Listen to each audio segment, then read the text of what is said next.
Ladies and gentlemen, good afternoon. We're about to begin. I see pictures being taken, people taking the opportunity to reminisce. I'm going to ask those persons on the outside to make their way on the inside so that we can begin right now. Let me welcome those of you who have taken time to come out today to celebrate someone who wouldn't want me to say it, but definitely she was a giant in her own right, a stalwart, and someone who we all were in one way or another impacted by. Thank you very much to those persons who are joining us online as well. For those of you who don't know me, my name is Dennis Brooks.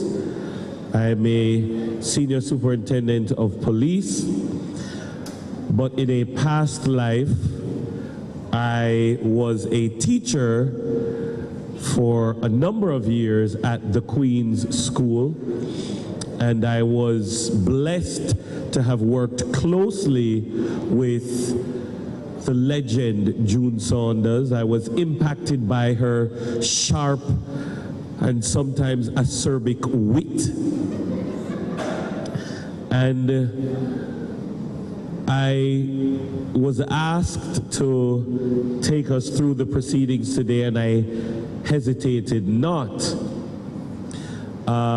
It did not surprise me when I was told that there would be no funeral. Because I heard her say in the staff room many times, I don't want no funeral.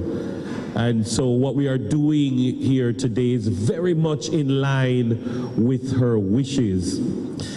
But I'm hoping that the stories that we will tell and the things that we will share will not only reflect on the past that she so ably helped to create, but I'm hoping that it will also maybe help to inspire us to maybe spark and create the next June Saunders, because I don't think they make them that way anymore.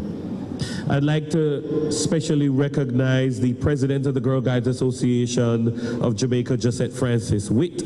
I'd like to also say a special good afternoon to the Chief Commissioner Karen Francis, former Chief Commissioners, former senior executives of the association, the Very Reverend Canon Michael Allen of St. Margaret's Church, Reverend Barrington Suarez, First Vice President of the Scouts Association, a former Chief Commissioner himself, I recognize the presence of former Chief Justice Zayla McCalla in our midst, members of the Queen School family, members of the Girl Guides community, good afternoon. I'd like to invite at this time to open with prayer. I'd like to invite Canon Michael Allen to come forward. Canon?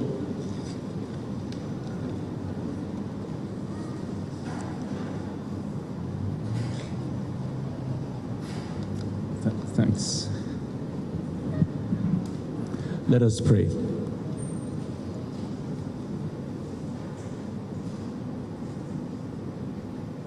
Gracious and loving God, we gather together today with hearts full of gratitude and remembrance.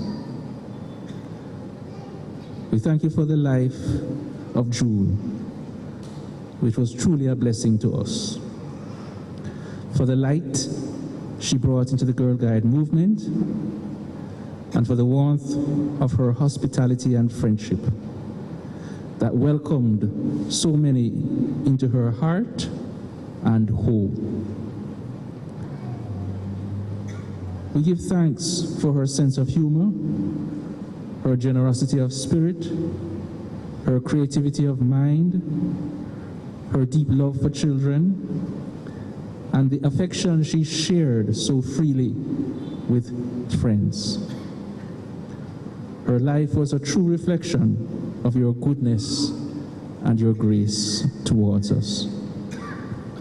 So, Lord, as we honor her memory with this time of reflection and campfire, we ask that Carol and Sybil and Gail and all members of the immediate family will truly be blessed and strengthened by this evening's activity. Surround them, we pray, with peace, and let them feel your presence guiding them each day. And we ask that for the rest of us, may this time of reflection of June's life inspire us to live with kindness, joy, and service, all to your honor and glory, through Jesus Christ our Lord. Amen.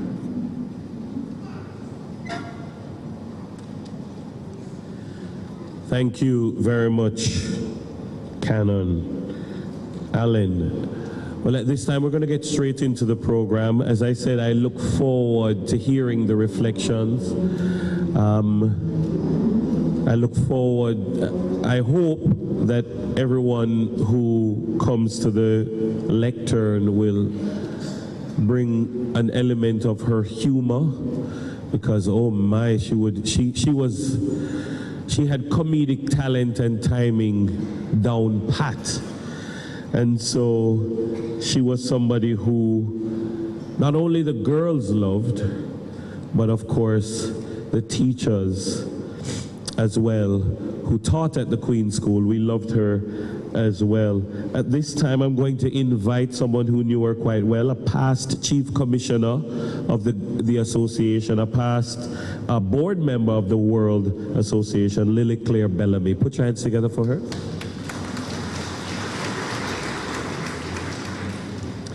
Good evening, everybody. Well, my first disclaimer is I don't have on my world pin, because normally I can't find my world pin, and I'd call June and I'd say, June, we have an event at Girl Guide headquarters. I can't find my world pin. I'm coming to borrow one. So I said to Carol I was going to call her to get one, but I didn't. But I put on my, yes, I have my pin from my World Board days, so I'm not disgracing June, and I wore my World Board scarf just for her. Okay. So, I don't know, most of you who were early would have seen a group of us standing up there, and what we were saying was that June isn't here to calm us down, so we apologize if we do not do as well as we should do, but we hope you take it in the spirit in which we mean to deliver it. So my first memory of Miss Cuffley, and I use Miss Cuffley deliberately because that was my first memory of her, was as a teacher. And what stood out for me was her bright and engaging smile. In no time after meeting me, she shared with me that she knew my parents very well. Well, I'm in high school, so I'm a bit nervous now because here's June telling me, not only do I know you, but I know your parents. I'm like, okay. My father was a member of the Boy Scouts Association of Jamaica, so June knew him because she was a Girl Guide. Over time, the teacher-student relationship changed because I'm not sure if members of the Queen School are aware, but she did teach at another high school before she came to the Queen School. So that was how I knew her, at that other school, which happened to be St. Hugh's High School for Girls. So time passed, and June saw some potential in me, and June recommended that I sit on the executive of the Girl Guides Association of Jamaica. So I moved from being a student of June to sitting on the Girl Guides Association of Jamaica executive with June. I was like, what am I doing here? Because, you know, I'm a teenager. I'm like, I don't think I belong on the executive, but she was very reassuring. She said, no, Lily Claire, it's okay. So if June says it's okay, then it's okay.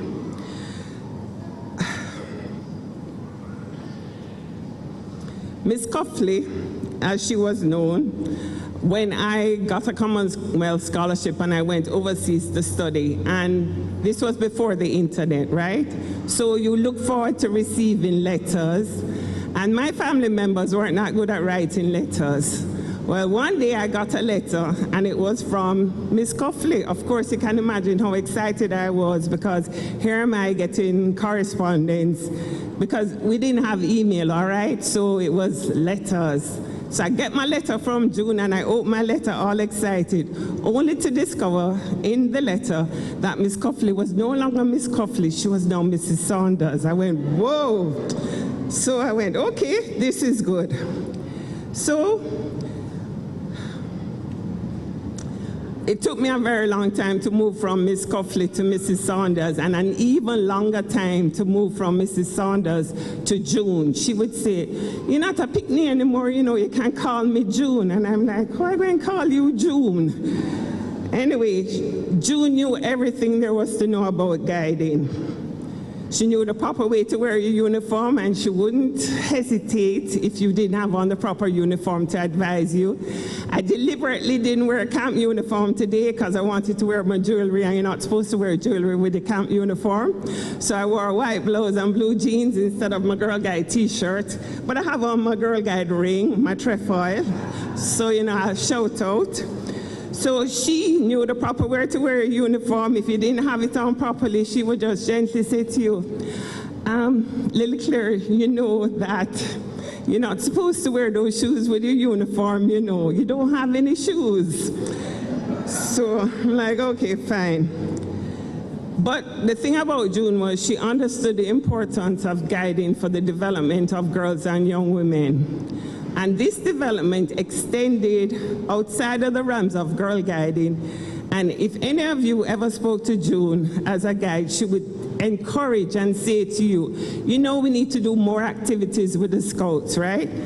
And every opportunity June got, I don't know if the rest of you had this experience, she'd say to me, listing off all of her girl guides, or all the girl guides she knew who had gotten married to Scouts. So she would encourage. So, you know, the full development of the girl and the young woman involved getting married, and she was very proud of her guides who managed, oh, see, testimonial, please stand up so the people can see. See?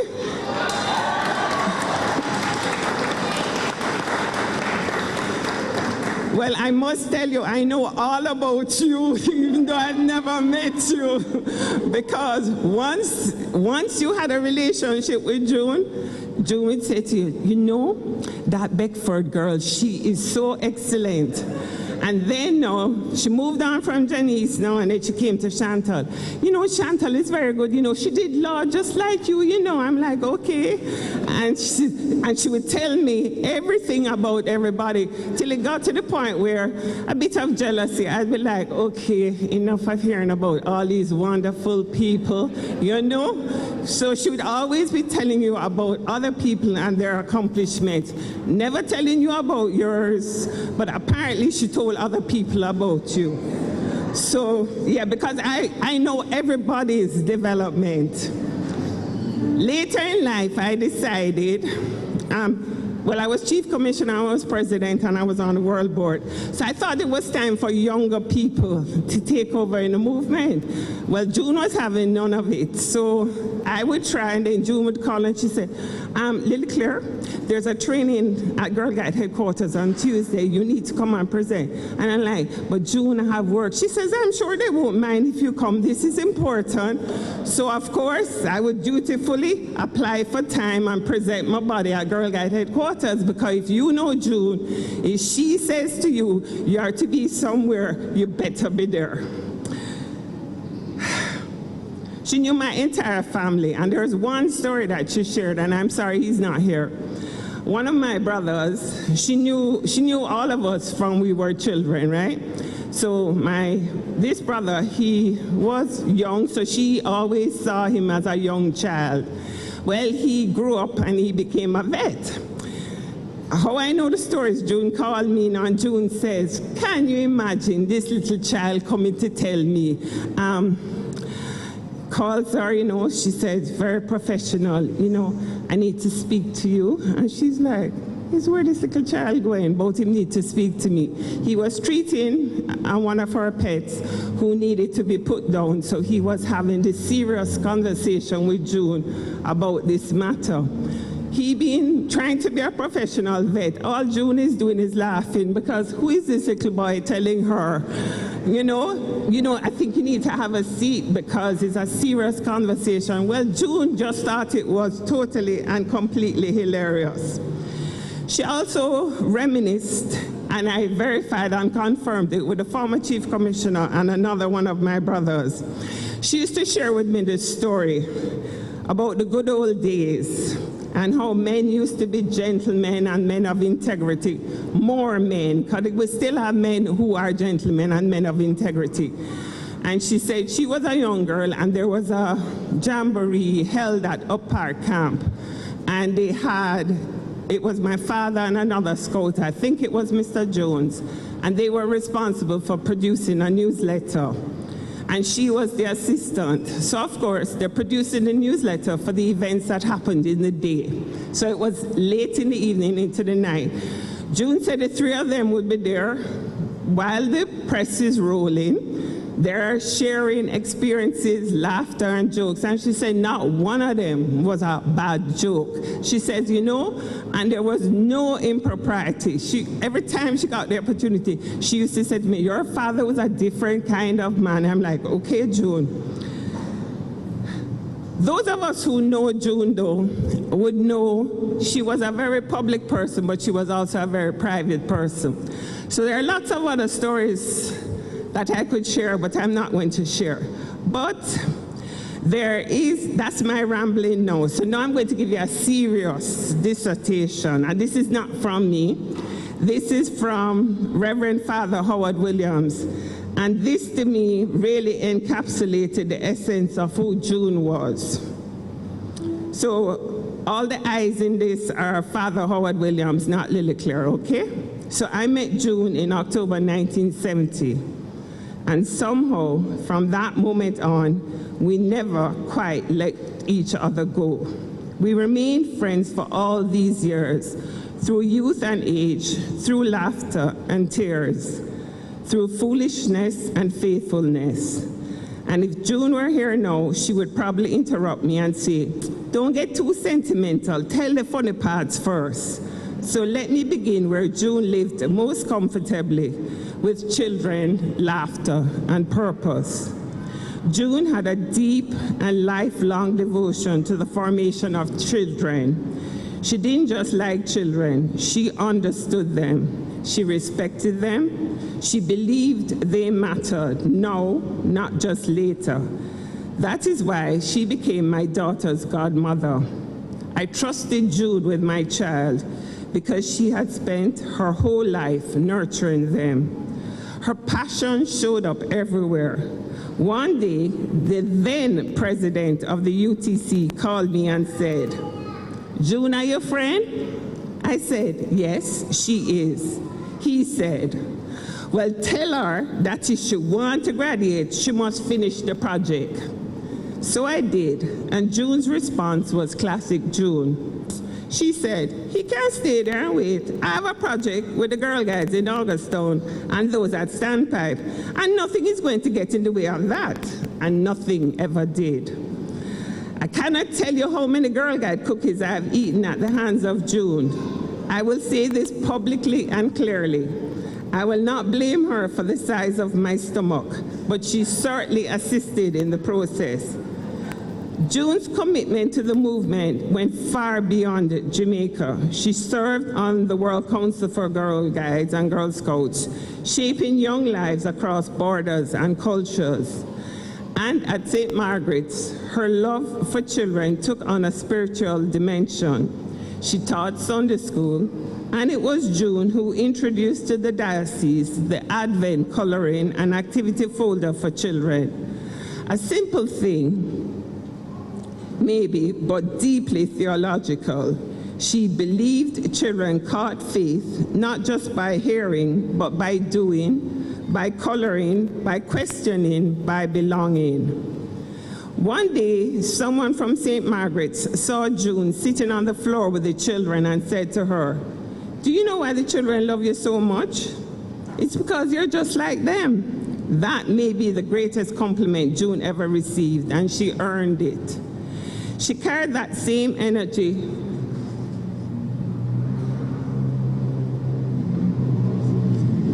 She carried that same energy to Queen's High School and everywhere else she went. And yet, for all her seriousness of purpose, June was also, let us be honest, very funny. Sometimes I wondered if she was ever serious at all. When I was in seminary, I had a very high afro. One day, June plaited my hair. Afterwards, I was lying on her bed while she sat at her desk working. After a while, I got bored and said, "I came to spend time with you, but you're paying me absolutely no attention." Without warning, June jumped up from the table, launched herself at me and said, "If it's attention you want, it's attention you get." Friday evening dinners at UTC were not always gourmet, so when a priest invited the Anglican students out to dinner, it was a treat, or so we thought. One Friday evening, at the invitation of a certain priest, all the Anglican students joyfully and hopefully went to his home expecting dinner. After about an hour of very light and not so filling hors d'oeuvres, we began to wonder if something was being kept warm in the oven. June, being June, delegated me to go into the kitchen and investigate. To our great disappointment, the kitchen was clean, spotless, and clearly closed for the night. So we said our goodnights and left, hungry.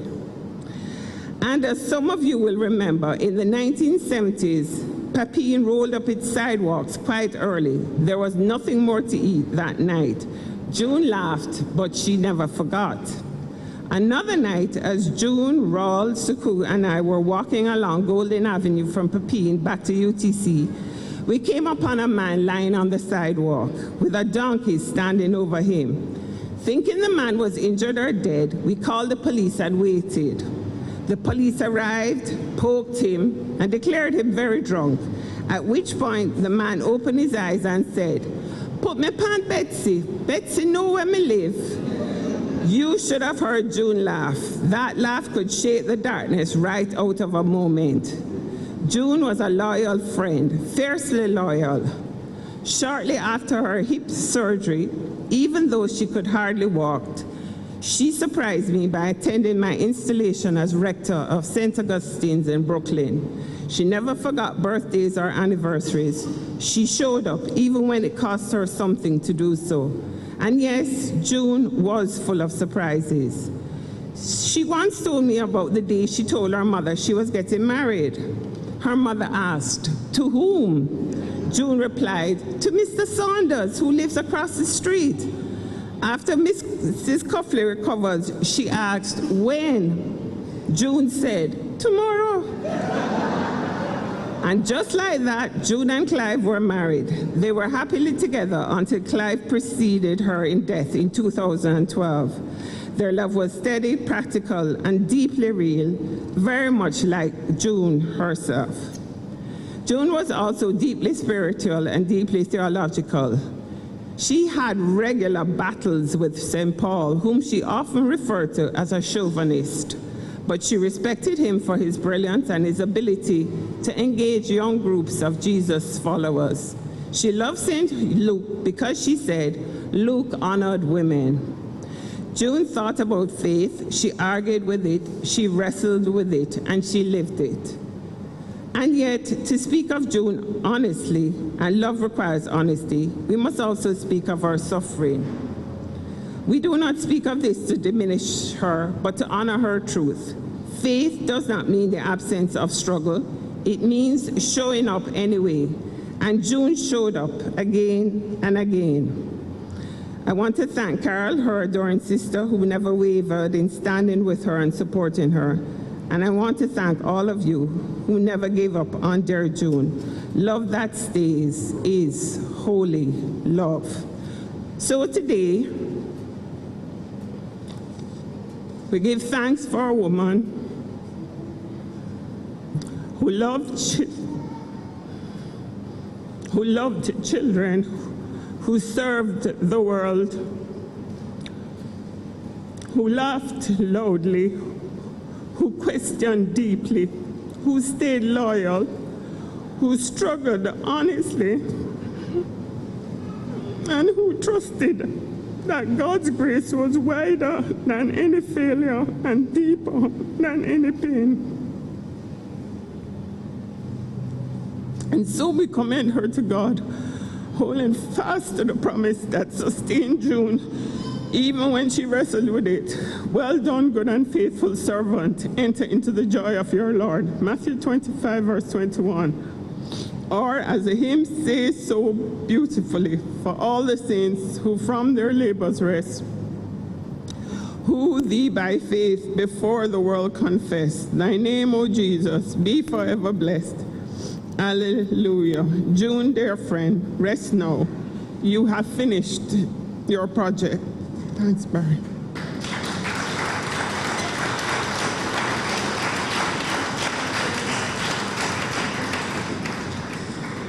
Amen. Thank you very much, Ms. Bellamy. That was truly beautiful.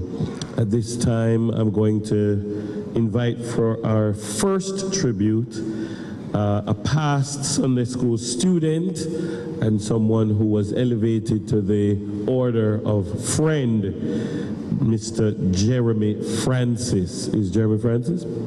Make him welcome.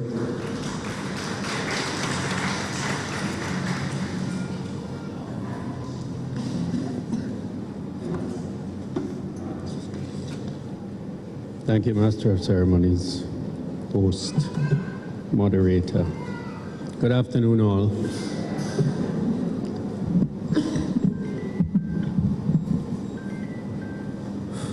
I take great pleasure in addressing you all this afternoon, paying a short tribute on behalf of St. Margaret's Church to our beloved June, who we all share ownership of. When June's sister Carol asked me to do this tribute, I figured I could just talk about my interaction with June from a very young age as one of her Sunday school students at St. Margaret's. My parents would line up, my 4 siblings and I, and march us from our home near to St. Margaret's down Old Hope Road to the church for our Sunday school sessions. and I could talk about the undisputed fact that I was her favorite. But I know that is a claim that many others who were fortunate enough to be in her care would latch on to, including, of course, many of you here. But I digress. Let me give you a little background to June and her family's connection to St. Margaret's, thanks to Carol. The Cuffleys transferred their membership from the Cathedral of St. Diego de la Vega in Spanish Town to the Church of St. Margaret in 1960, and there began June's relationship with our church. Both June and Carol were confirmed in November 1960 and made their first communion on December 4 in that same year. June was a member of the Sunday school as well as a member of the St. Margaret's Junior Choir and the Youth Fellowship. The Youth Fellowship was very active and worked very closely with the Young People's Group from St. Peter and Paul, resulting in several from St. Margaret's Church making Cursillo with the Roman Catholics. Both June and her very close friend Henry, who were active members in the youth group, felt a strong call to ministry and were encouraged by Father Brian Wright, who was rector of St. Margaret's then, to test this call. June entered the UTC and later graduated with a BA honors in theology. June worked in the parish office for a period after, under Father Brian Wright as rector and Father Philip Hart as assistant curate. And it was here that her love for children and children's ministry flourished. As a church worker, June served on the church committee at St. Margaret's and represented the church on the Deanery Council and the Kingston Regional Council. As a synod representative, June was nominated and served as a lay representative to the Anglican Consultative Council at meetings held in Kenya and in Ghana. June was an excellent preacher whose delivery always brought the message to life. When St. Margaret started a guide company as the district commissioner, June assisted Ross Trotter and Diana Mills in making the company the best one in the district. The diocesan summer camps were June's stomping ground, where, in Carol's words, June became a child again, singing the action songs at the top of her voice as she sat on the floor entertaining the campers. June's love of children was legendary, and her many now adult Sunday school children, especially the boys, have very fond memories of her. June and I maintained contact by phone, and she was very adept at her use of WhatsApp. I would occasionally get a message from her which started the ball rolling, and jokes and laughter were exchanged between us. I would occasionally bring her a patty and Pepsi on a Saturday, and we would sit together on her veranda and reminisce about the old days at St. Margaret's, always ending with a joke about who was the most troublesome in her Sunday school class, and of course the ongoing debate about me being her favorite.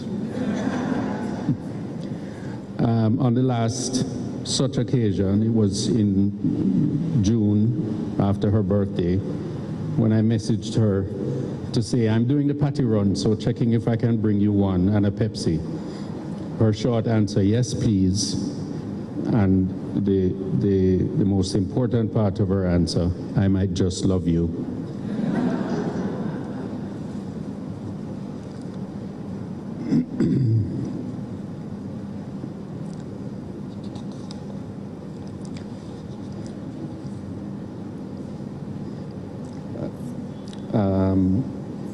Yes, so we would always end with a joke and me claiming to be her favorite. In recent months, I realized that June's health was deteriorating and that she wasn't communicating by WhatsApp as she used to. Carol confirmed that June was not her usual jovial self. My last interaction with June in person was a visit to her in hospital. A patty and Pepsi would not have been appropriate given her condition, but a bottle of apple juice was permitted. When I entered her ward space, June immediately recognized me and blew me a kiss. We chatted for a few minutes, and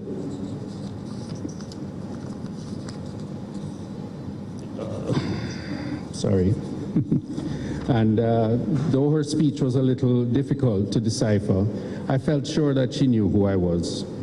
This short exchange was my last and lasting memory of June, one which I will treasure and carry with me forever.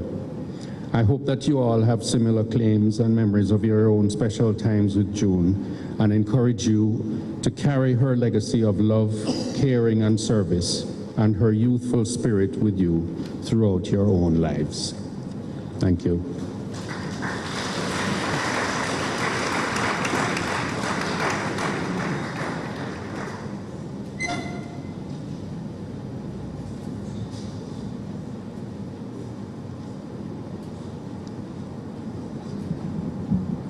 Welcome to this evening that June has brought us all together to.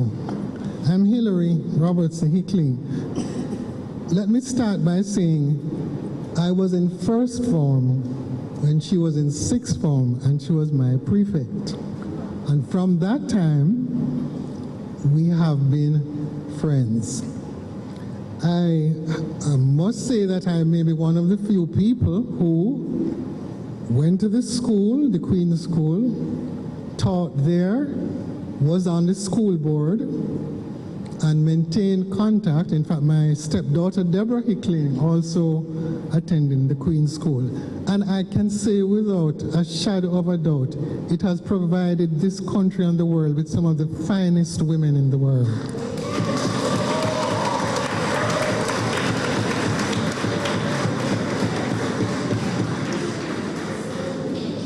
And when we think about flourishing in wisdom and virtue, those may be old-time ideas, but they are absolutely critically needed today. I also want to give special tribute to the quote-unquote girls who were in her high school class. Let me ask them to stand if they can. If they can. There they are.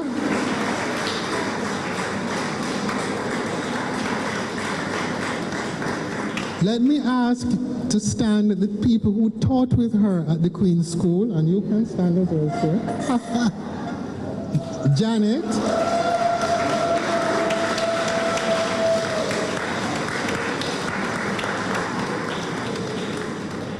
This woman had the ability to sustain friends for life. I have to give special mention to her sister Carol.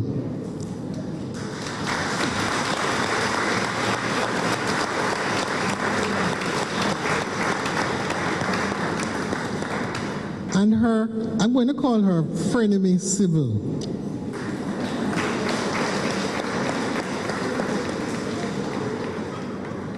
I want to say that the things that she epitomized, not only her, knowledge of Latin and Greek. And you know, the Queen's School had this connection with Latin and Greek, but I won't go into that today. But part of that was an ability for a girl who was born in Carriacou, of a Barbadian father and a Grenadian mother, to become a Jamaican. And let me tell you, we want to have a Caribbean zone of peace. And we want to celebrate each other as Caribbean people. And June did that. She could also meet with the coterie of people like the Archbishop of Canterbury and so on. And guess what? How many people can say that they babysat the leader of the opposition? How many people? So June was a woman who had many unburied parts, and she brought along a lot of us with her. So I can tell you I was in Flamingo Patrol. Anybody here was in Flamingo Patrol? Hands, please stand. Okay. So do you know that I was one of the people who got my badge by walking from Cremo to Spanish Town? We would do all kinds of things. We camped out. We camped at Kintyre. We camped at, I went with her to a brownie camp where I was taking care of the little girls here and doing all sorts of things to help. It was impossible to say no to June. So she would call you and you just have to turn up. But I want to say more than this.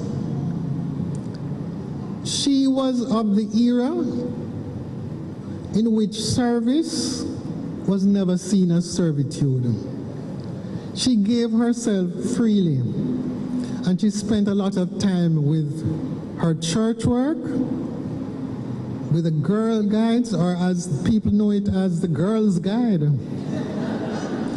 And June was even able to call me when she was having, I think, a brownie troop from near the U.S. Embassy. What's that place called again? And they were learning to make fruit salad. And so I was able to taste the fruit salad that was made. And June worked with a brownie a group at the Kingston Parish Church. She never gave up on people. And that's something I want to encourage all of us, not to give up on each other. Because some of the most people, June kept a place in her heart for them. So I have known her for a very long time. I have to also confess that I used to visit her home when she was married to Clive to get mangoes. I have to confess. She said, "Hillary, I know why you're here." And I also want to say that I knew her mother and father, as the Nigerians would say. So Mr. Cuffley and Mrs. Cuffley were able to be tolerant of a whole group of people. Their home was a place of safety for, I don't know if it's hundreds of people, some of whom are here. And as June would say, she told the stories of the couples who met through Girl Guide and so on. And in her even most difficult times, people rallied to her because she had been there to support them. I don't know how many people lived in her home, but many did. And you know, I think that this is part of the virtue of having a sense of community. That we cannot just live for ourselves. We need to live for other people. And June often said, no, other people told her that if it wasn't for her, they wouldn't have been to certain places. Because the Queen's School of the 1960s and 50s had its own challenges. So June was able to cross the barriers of race and color and social class with ease. And so I want to leave this evening, because she was, I don't know if she was a woman exactly of a few words, but she wouldn't want us to talk too much about her. But I think the most important thing is that she should inspire us to continue the work. She should inspire, especially the children, to do what they can. I think there is a decline in the numbers of people who are involved in uniform groups and so on, and it doesn't help the country. We need to be part of something bigger than ourselves, and June demonstrated for us that. So she put her practice of loving kindness into her life, and so I won't say that I was her favorite, but she and I shared many moments together.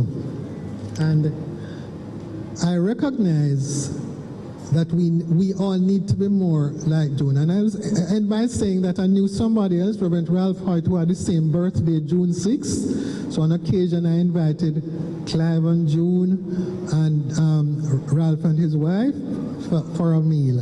And they were always gracious and they were always laughing. And so we need to remember her with joy, no tears, joy, laughter, and a sense of hope in a world which seems sometimes pretty hopeless. And so I leave this with you and hope that you are going to feel as I feel when I thought, what am I going to say? But she was a person who continued to live and to flourish even at the most difficult of times. Thank you.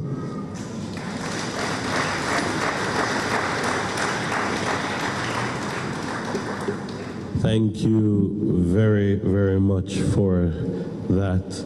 At this time, we are going to have what we are calling special tribute, and it will be from the Queen School past students.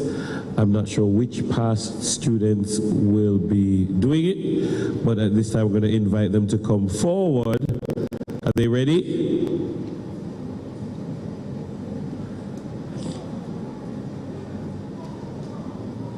The Queen School past students. Ms. Bernard, all right, as they come, I know that persons, I want to hear somebody, when you picture Mrs. Saunders, I still refer to her as Mrs. Saunders, when you picture Mrs. Saunders, when I think of her, one of the first things comes to my mind is her hair.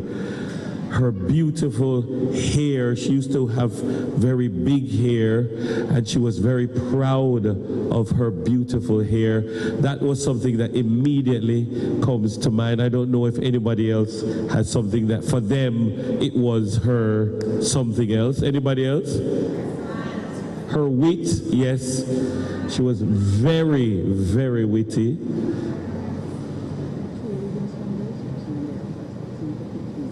Oh, that was it. Okay. Yes.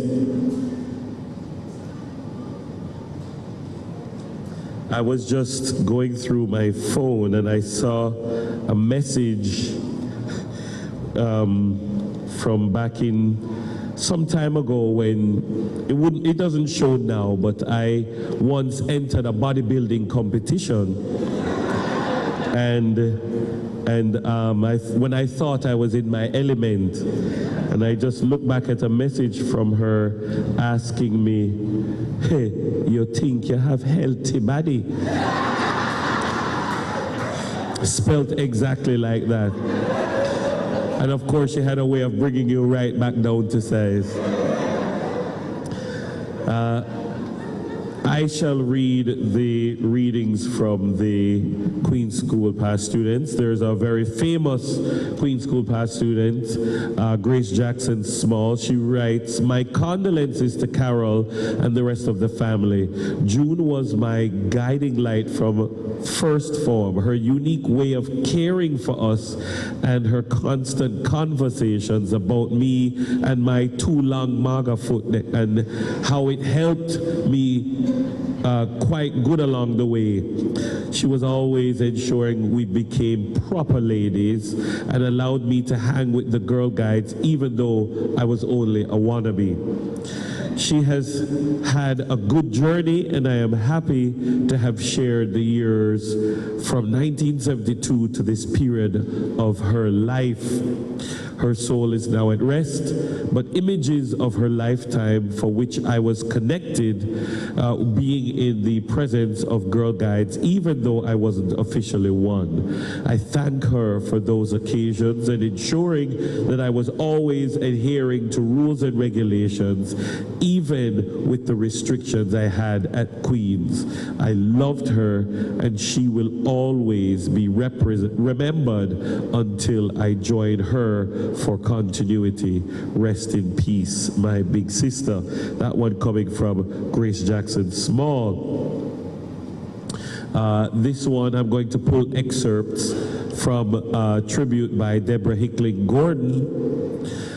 She did a dual tribute to Mrs. Saunders and Dr. Agri Burke, so I'm going to pull out some elements. And she said, "June Cuffley, an educator of over 40 years at the Queen School, a senior member of the guiding community, spent her life saving young girls' lives. She knew the secrets and the hardships and solved problems, from lunch money to sanitary pads to insecurities and fears to advice and nurture. She gave a generation of young women the kind of love and care many did not have in their homes. Through earning patches and tying knots, singing campfire songs and taps and providing true sorority, she gave every young girl she encountered a sense of worth and purpose. The Queen School, with Ethelyn Aiken at the helm, Mrs. Bond, Riley, Bean, and others, with Cuffley central character, they molded and shaped grounded and centered young women who have now taken their places in the world. Some quietly, others boldly. June Cuffley, religious education teacher, was part of a movement of making women through education and guiding. We are grateful. Put your hands together for them both.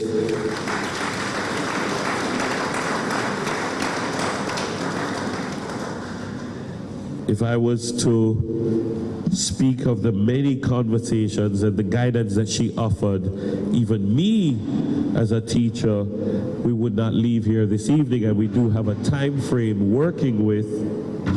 But what I will say is that while she was primarily a teacher of girls, June Saunders had a way with boys.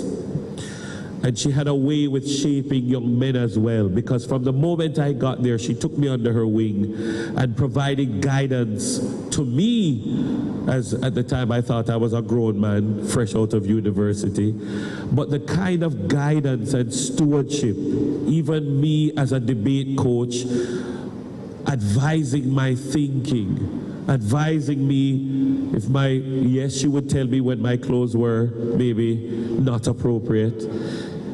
And so I loved her for the person that she was and the role that she was.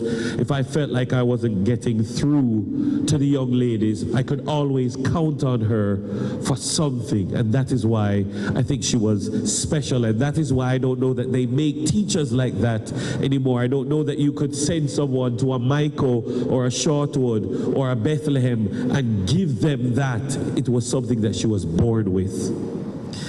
At this time, I'm going to invite Albert Edwards, a past student and friend, to come and pay special tribute. Huh? Oh, this is going to be a special tribute that you will listen to. I know the persons online will be able to watch, but let us listen to this special tribute from Al.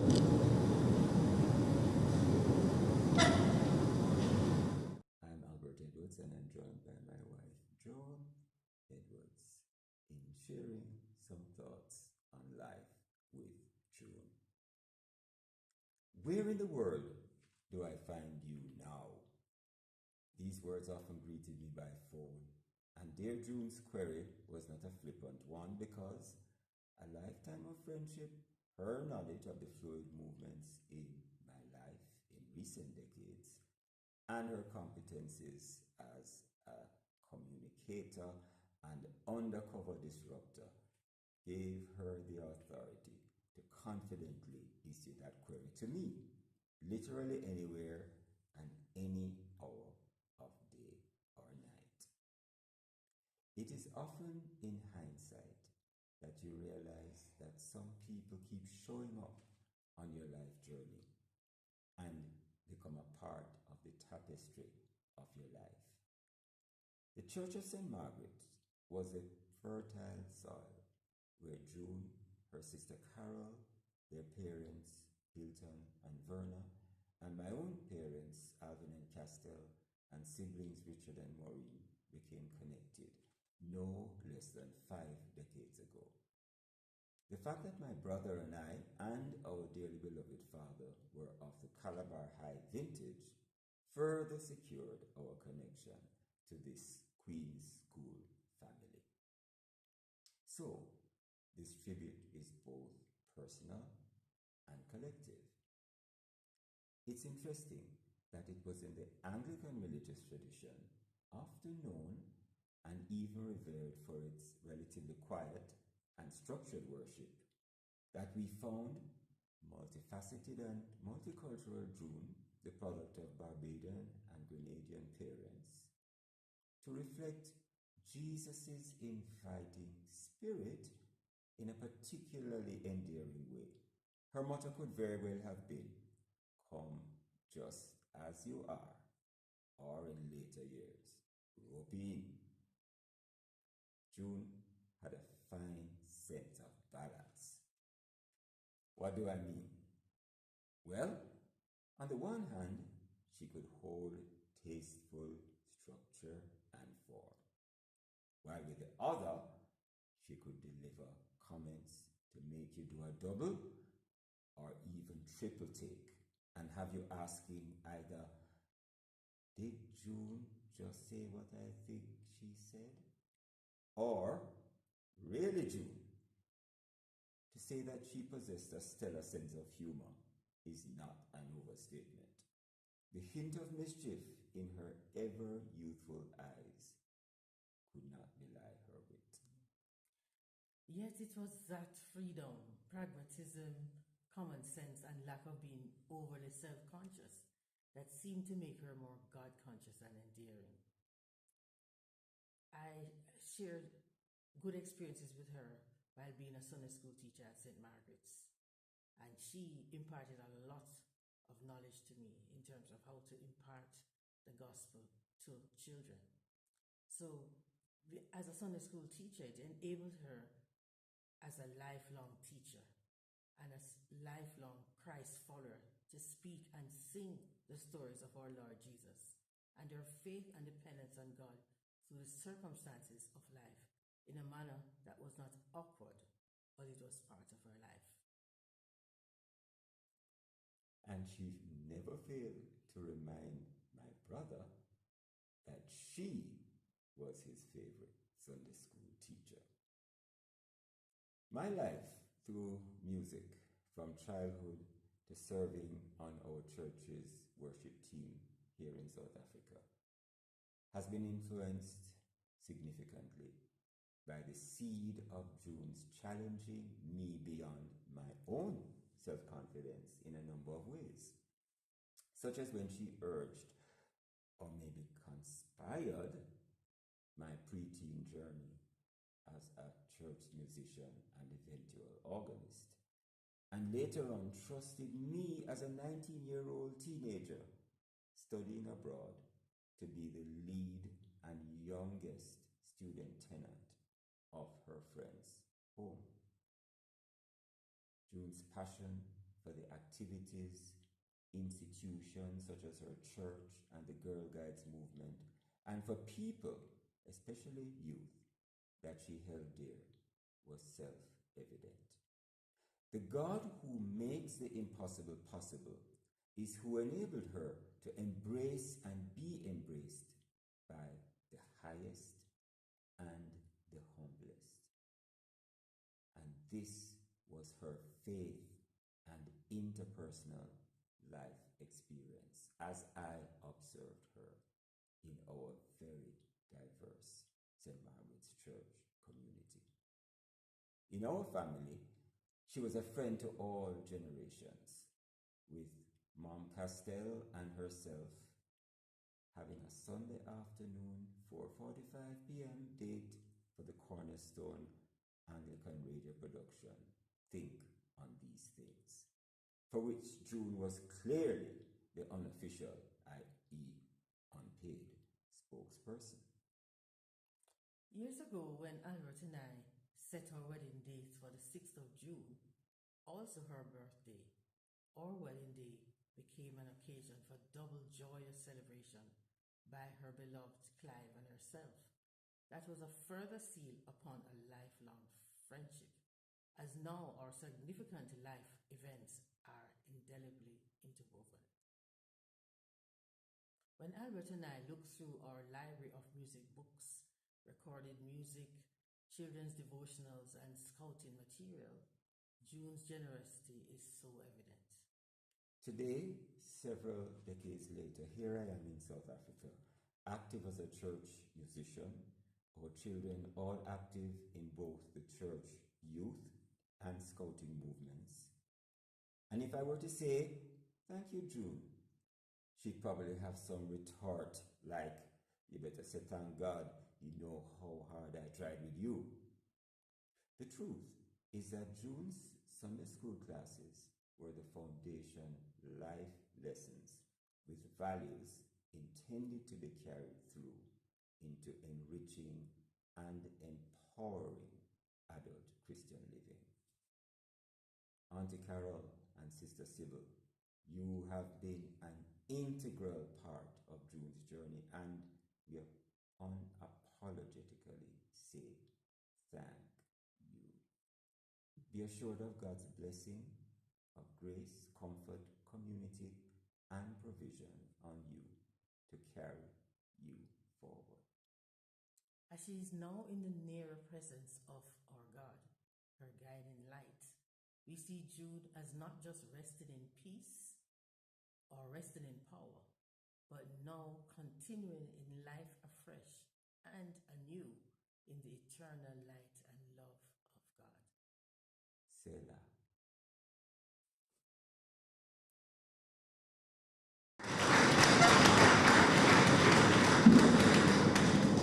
Indeed, a lovely tribute there from Albert Edwards and company. I can actually say Albert Edwards et al. He was actually he's in South Africa, that's where he lives, and so he wanted to be here but could not, and so we thank him for sending in that video/audio tribute. If you'd like to watch it, you can go back on the live stream and do so. At this time, we're going to invite Ashley Jade Chambers, Girl Guide's young leader, to bring us a song. Ashley Jade. Make her welcome. Put your hands together for her.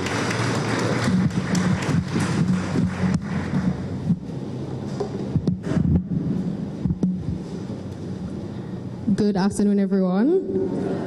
All right, it's my privilege to be here as a Girl Guide Young Leader, as well as I would say Mrs. Saunders, Auntie June, Miss Cuffley.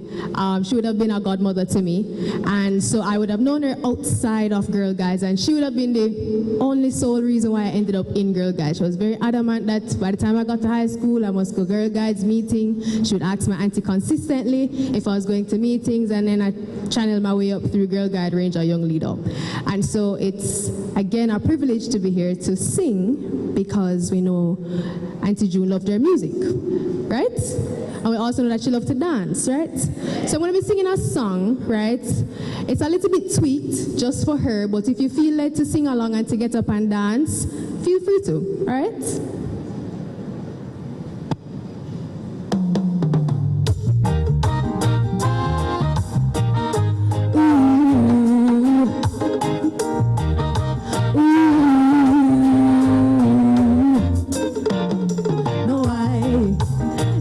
Been one to cry, but tears now fill my eyes. Still I have to try. Yes, oh yes, let me get my words right and then approach you. But this woman always did more than supposed to. Her whole heart and time.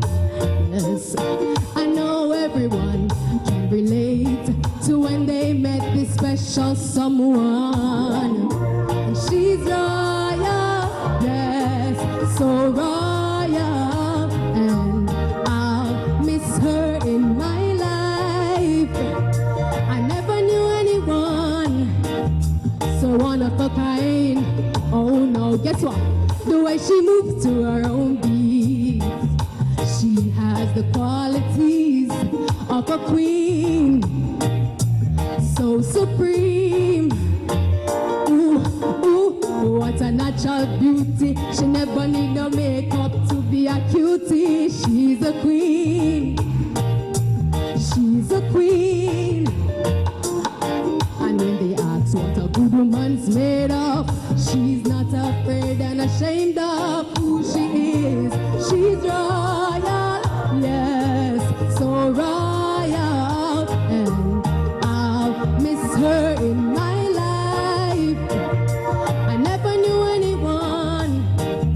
so one of a kind until I met her guiding light.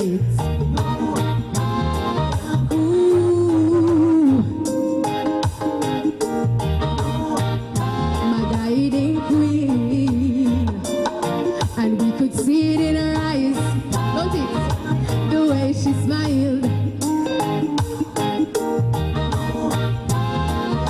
Alright, let's start this part. Yes, I and I, she made some things that we found by time. She never ever left our side. She stayed with us through the trial times. Yes, and she said she no mind, cause true guidance was hard to find. And she never had to fall in line. She stood firm and strong in her life. Yeah, I know many lives she's guided, so we're here to celebrate her time and life because so royal, and I'll miss her in my life. Will you catch mine? And anywhere you want, so divine. When I move, the way she moves to her own beat, she has the qualities of a queen, so supreme. Ooh, ooh, what a natural beauty. She never need no makeup to be a cutie. She's a queen. She's a queen. Ooh, ooh, and when a woman's made up, she's not afraid and ashamed of who she is.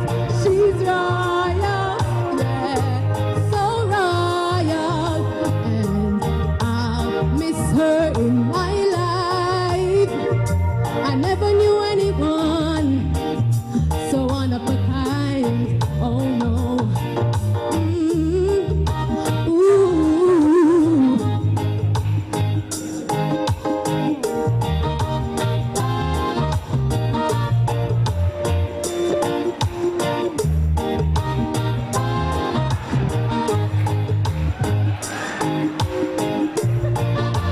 Her guiding light we feel.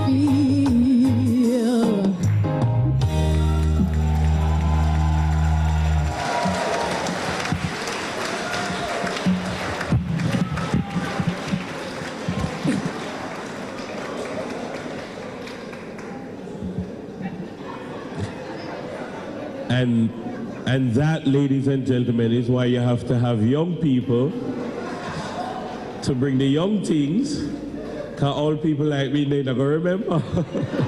But that was absolutely fitting. Put your hands together. Absolutely fitting. And indeed, she was a queen. She produced queens. And generally speaking, she was a queen maker. She was a maker of queens. I'm very proud of the fact that yesterday, yesterday was my graduation from the University of the West Indies. I did another master's program, and I had 3 invitations. My wife was unavoidably absent. She's traveling. And one of my best friends, who is also my attorney in all my legal matters, said, I have to be there. And she came with excitement. She's a past head girl of the Queen's School. And she came and she rallied support. And I just said, but look, and I said, why did you come? And she said, when I was called to the bar, you came representing Queens in a gray suit, white shirt, and a red tie. I had to come and support you. I didn't even remember that. But such is the relationship between myself and so many students of the Queen's School. I cannot tell you how many godchildren I have. I cannot tell you how many weddings I have emceed just because of this long-standing relationship. And so many, in moments of frustration, June Saunders made me stay on focus for what was the purpose for being there. And I give God thanks now that I have the support of many, many queens in my life. At this time, we're going to move into a section of tributes from the Girl Guides Association of Jamaica. I'm going to invite Chief Commissioner Karen Francis to come forward. Put your hands together for Karen Francis.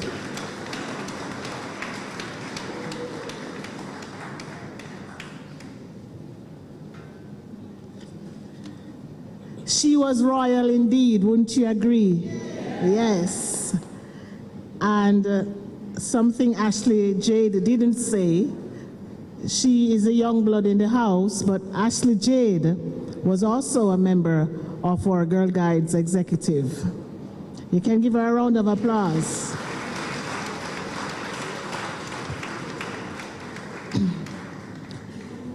Tribute to the late Mrs. June Cuffley Saunders from the Girl Guides Association of Jamaica. This afternoon, we honor and remember Mrs. June Cuffley Saunders, Ranger Guider, Regional Commissioner, Trainer, Camper Extraordinaire, a woman whose life was a testament to joy, fun, service, and a deep love for guiding. Mrs. Saunders was a guru and a stalwart in our movement. To us in the Girl Guides Association of Jamaica, Auntie June was the embodiment of camping, training, and ceremonial excellence. Guiding was her life's passion, and that's why we're here this afternoon for this time of reflection and campfire. She served faithfully as guide, Queen's Guide, Brownie Guider at St. Margaret's Anglican Church, Ranger Guider at the Queen's School, Commissioner for District 8, St. Andrew, Assistant Commissioner for St. Andrew, and Regional Commissioner for the South East Region, which includes Kingston, St. Andrew, St. Catherine, and St. Thomas, and also a member of the Girl Guides Executive. Her leadership was marked by vision and action. She revived the guide company at the Coke Methodist Church and was instrumental in preparing the leaders to start a new company at the Kairos Church in Augustown. Today we have some guides who were ushers from the Kairos group.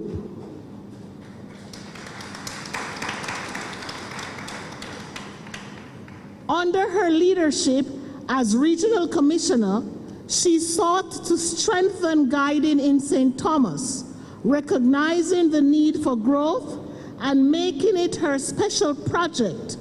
She would journey to St. Thomas every month to meet her guiders. She trained, organized, and motivated, ensuring that guiding flourished wherever she went. A passionate camper. Camping was her heartbeat. She was knowledgeable in knots, gadget making, campfires, and especially camp songs. She loved to sing, dance, and play games with her guides. She was always on the lookout for campsites, even collecting wood by the roadside to ensure camps were well supplied with wood. I recall her sharing delightful stories of camping in Negril with her guides. One unforgettable moment was when, in her excitement at camp, her phone fell into the fire without her noticing. Years later, she laughed heartily that she discovered its remains in the ashes, sharing the story with delight. That was Auntie June, full of life, humor, wit, and joy. No wonder we're sharing in this campfire. Service beyond measure. Auntie June went beyond the call of duty. She took her training sessions seriously. She trained guiders at Kingston Parish Church Hall from 2007 to 2018. She was the go-to for ceremonial functions, ensuring dignity and excellence. She knew how to network.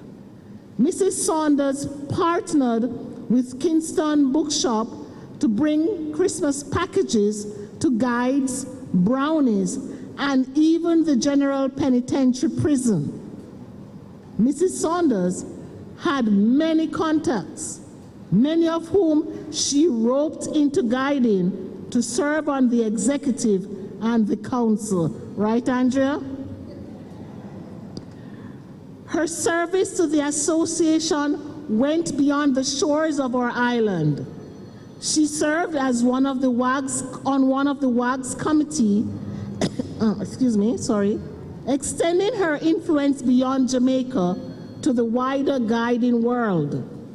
She would always make it her point of duty to support guiders who lost loved ones by attending funeral services in her uniform. Faith and community. Despite her challenges, her faith kept her strong, and this was evident when she fell seriously ill. One could see her inner peace.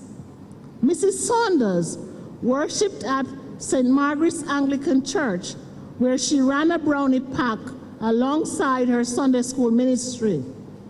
She welcomed guides into her home for activities, setting up egg hunts and creating joyful memories. Her faith and service were intertwined, and she gave of herself wholeheartedly. Legacy of love. Mrs. Saunders was kind-hearted, vivacious, and full of life.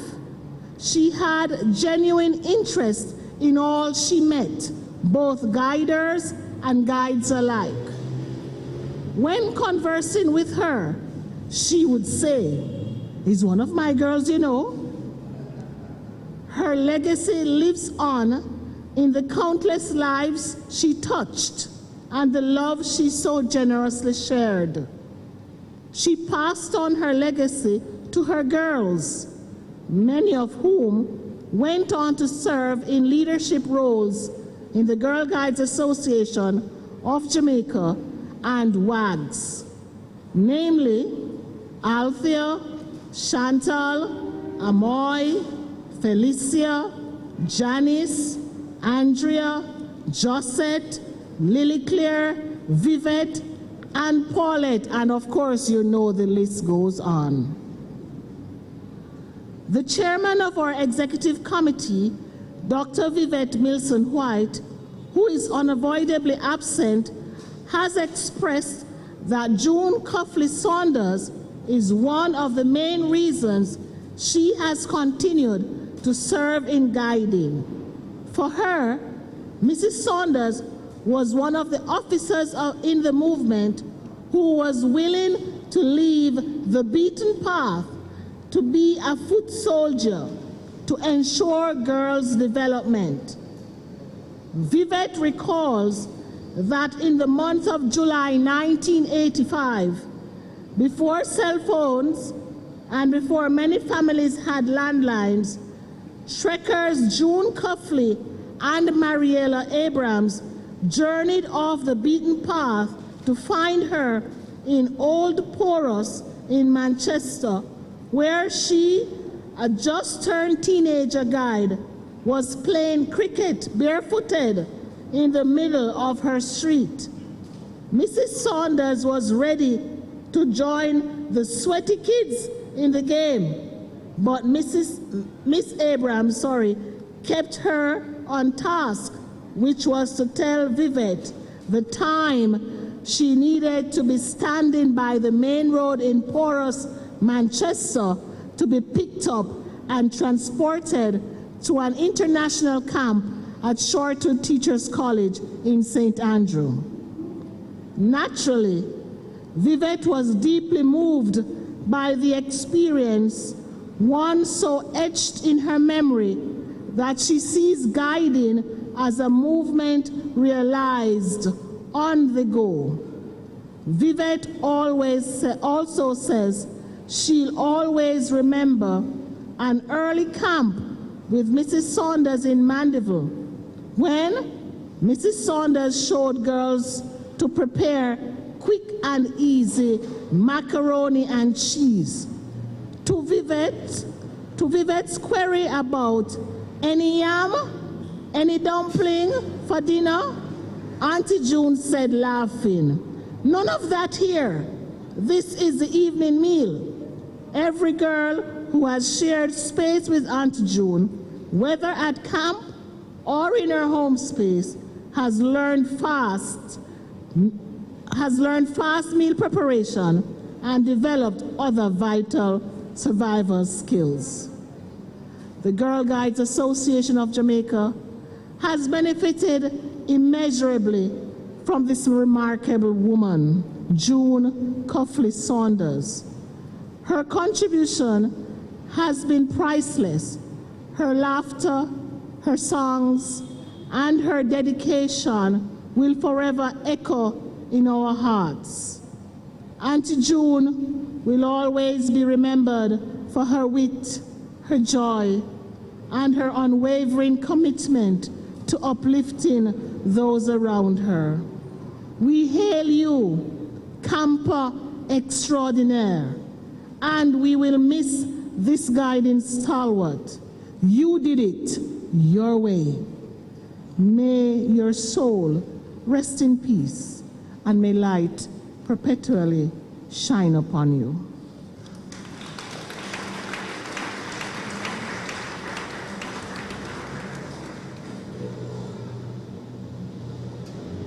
Let's have another round of applause. Thank you very much, Karen Francis. We'll keep it moving. We're going to go to the Kingston and St. Andrew division. And speaking on behalf of the division is Andrea Perkins Latibadir. Welcome her as she comes. She's bringing backup.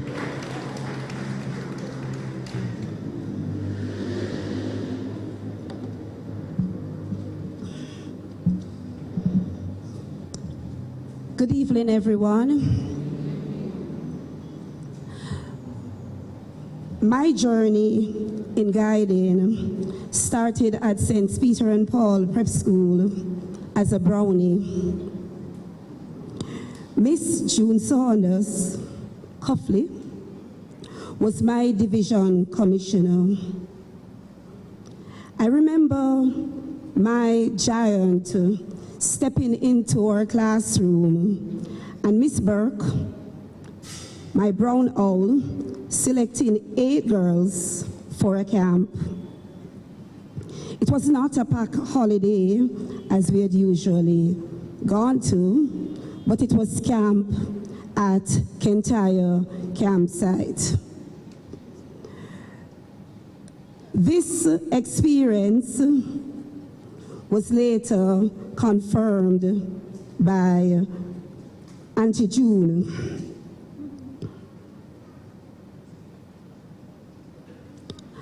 I was actually moving on to high school with my sister that summer. We went to join a camp with guides. I will never forget the campfire, the pig in blanket, and the duppy stories.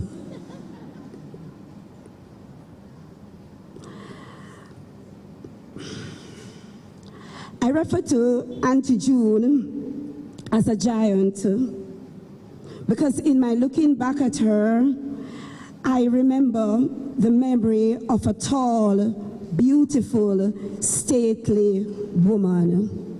Certainly not my equal. St. Andrew Division.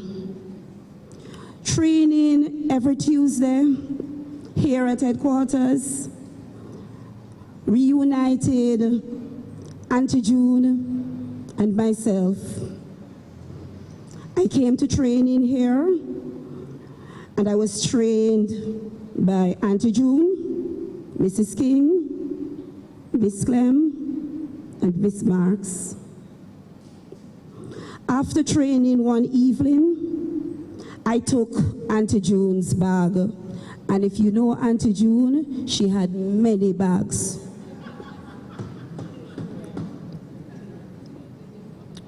And I walked her to her car, and there was Uncle Clive, her driver. I took the time, because I'm very shy, I took the time to introduce myself to Auntie June.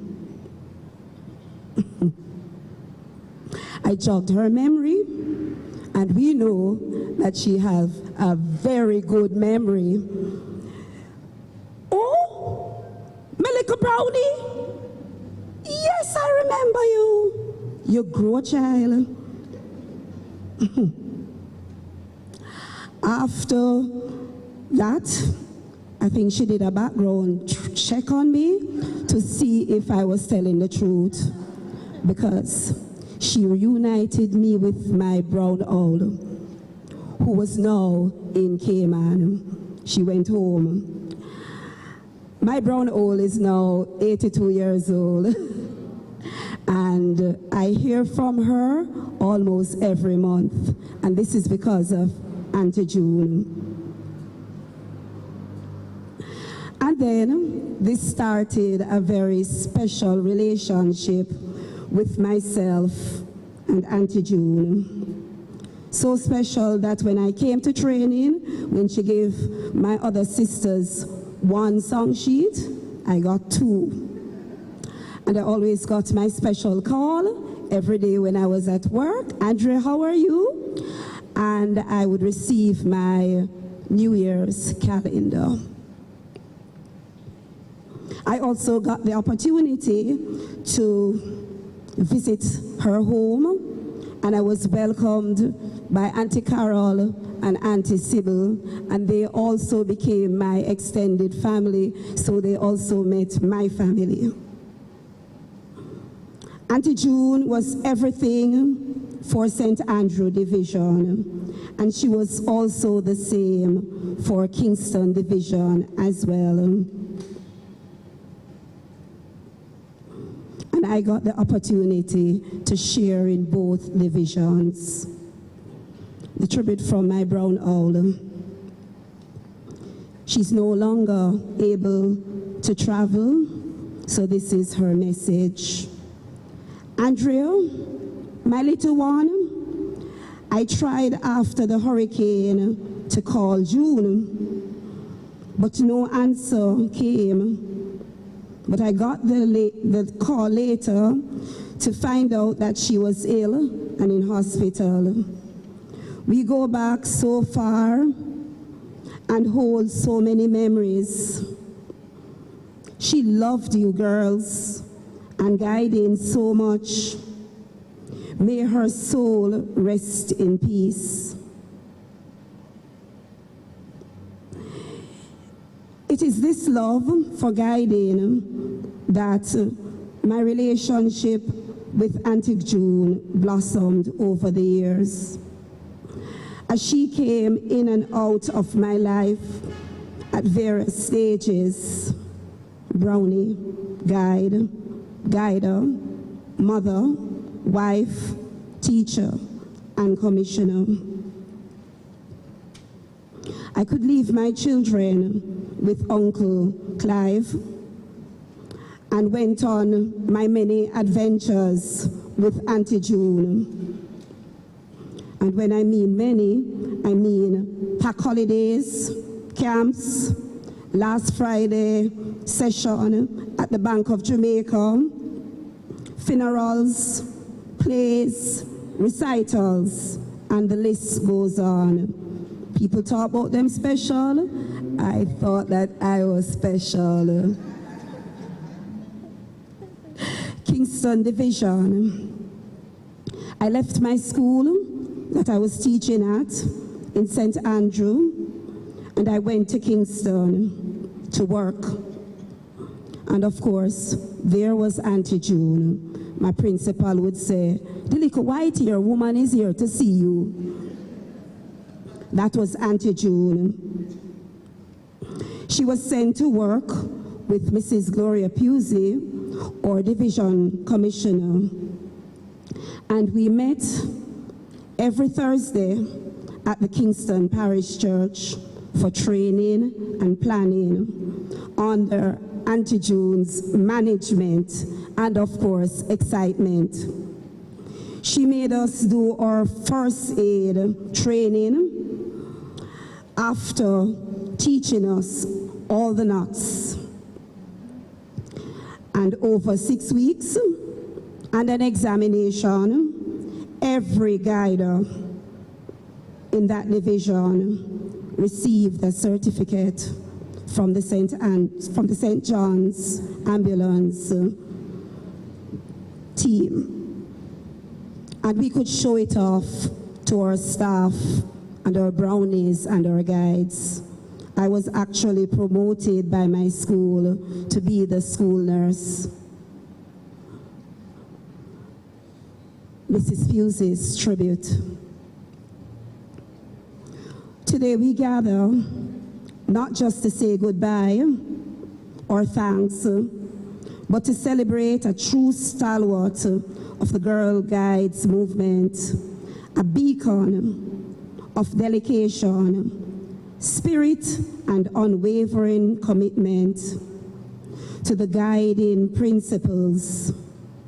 For many years as a leader, she was a compass, a mentor, and a living embodiment of the Girl Guides' promise and law.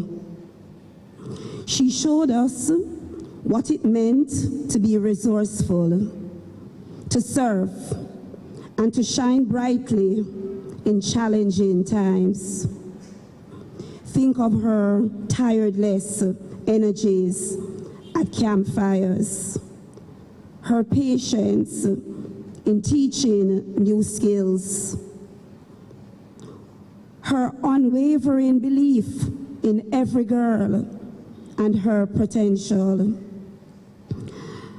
June taught different knots. She taught us how to be courageous, how to be strong, and how to be kind to all. She was always there, a reliable presence, and a true sister in guiding. May her soul rest in eternal peace. My husband, Jimmy's tribute. Everyone knew me even before I was introduced as Andrea's husband. I took over from Misa, her original driver. Auntie June referred to me as her son-in-law since Andrea was her daughter. See that I was special? She took me everywhere in the days, churches and schools that I never knew. I bought her favorite meals: Pepsi, Ensure, pork lunch, patty, fried rice, coleslaw, and KFC. I became her protector, crossing the Hope River in Augustown to take she and her daughter, Andrea, to Bedward Gardens to enroll guides. I hid Easter eggs at the house with Andrea and cut down her favorite tree in the yard to be decorated for Christmas. I will miss this special queen and mother.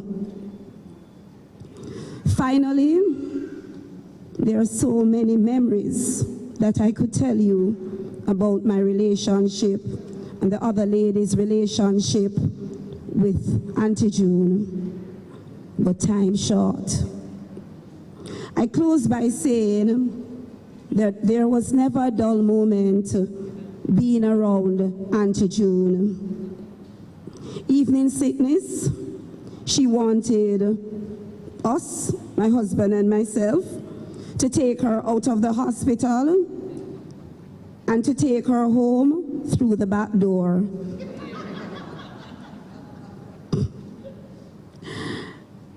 Auntie June had a childlike spirit with a giant's heart, especially for girls and women. She loved her dons. You see, persons, she was Anglican and I'm Catholic, so persons thought that I was Anglican, since I would always be with the Anglicans going to church, even persons at Girl Guides. She loved her dons, so she loved her Bishop Don and my Bishop Don, and she would call both men and speak to them, and when I got to the house, she would report what my Don said. One Don. She loved Tyrus Riley, and she would fantasize and tell me about those nights that she spent dancing with Tyrus Riley. She loved St. Luke because he respected women.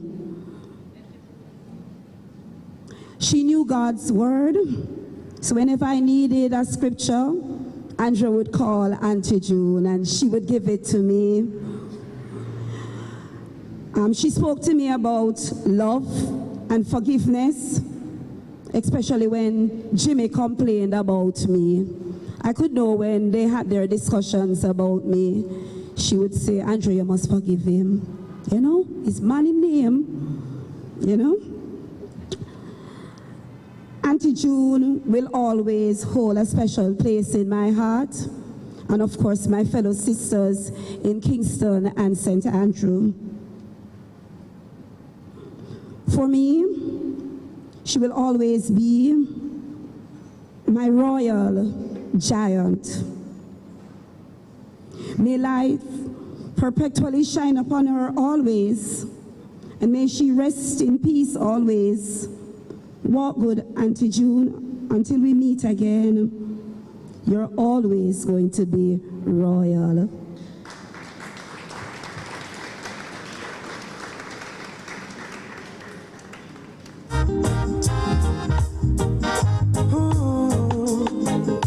Natural beauty, you know. Yeah, no, I've never been someone shy. I can see her dancing to. I can really see her dancing to Tyrus Riley. Now that you mention it, there is a vehicle that is blocking someone who needs to leave. 6718JU, a Subaru. We're asking to just facilitate moving. So we're now going to move to the St. Thomas Division of the Girl Guides Association. Vivienne Douglas Lee is here representing. Put your hands together for Vivienne.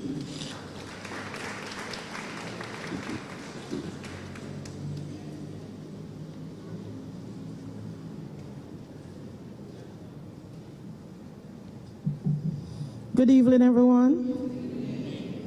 So I hear persons talking about favorite and special. So I am in that league too.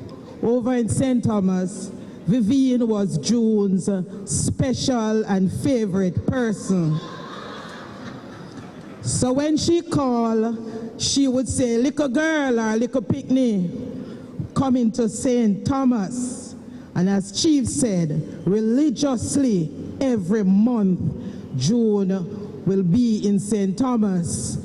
And when I saw the thing in our St. Thomas group, I said to my daughter, there is nothing that is going to stop me from driving down from St. Thomas to Kingston this afternoon. I had vehicle trouble on the road. That never stopped me, because I must be here to pay tribute to June. We pause to honor the life and legacy of June Saunders, Auntie June, a distinguished past regional commissioner of the Girl Guides Association, which includes the St. Thomas Division. Her passing marks the close of a remarkable chapter of service, leadership, and devotion to the young women of our parish and our nation. Auntie June believed deeply in the guiding principles: duty to God and country, service to others, and self-discipline. Through her quiet strength and unwavering commitment, she nurtured generations of guiders to develop confidence, character, and purpose. Many who passed through her hands became leaders in their own right: teachers, nurses, community builders, mothers, and mentors, carrying with them the lessons she planted. Her leadership extended far beyond meetings and activities. She built friendship, fostered teamwork, and championed opportunities for girls who needed encouragement, guidance, and a space to shine. St. Thomas remembered her for her dignity, her orderly spirit, and her ability to bring harmony wherever she went. She led not for recognition, but for transformation. As we celebrate her life, we acknowledge with gratitude the sacrifices she made: time, energy, and resources invested so that young women could find direction, discipline, and delight in service. The uniform she cherished was not merely fabric. It symbolizes responsibility, honor, and belonging, values she upheld to the end. Today, as we say farewell to a true guide, a faithful servant, a builder of character, and an adopted daughter of St. Thomas, her torch has been passed on, and her light continues to glow in the lives she shaped. May her soul rest in peace, and may her legacy remain a beacon for future generation of girl guides and leaders. Thank you. I did not acknowledge the Deputy Chief Education Officer in our midst, Winnie Berry, who is a teacher and was a teacher with June Saunders. Her daughter, your last name, Berry is fine. I don't want to offend anybody. But yes, and so her daughter is here with us. The good doctor is here with us. Thank you very much for joining us. So many people, Queens just produces people and send them away to be great. Yes, she mentioned you. There was a time when I got frustrated with teaching at Queens in 2005, and I resigned and went to be a radio producer at the Breakfast Club with Tony Abrams. And after a year, I realized I needed to come back. And I came back, and Mrs. Keendals took me back. And Mrs. Saunders saw me in the staff room, and she said, "Oh, back again?"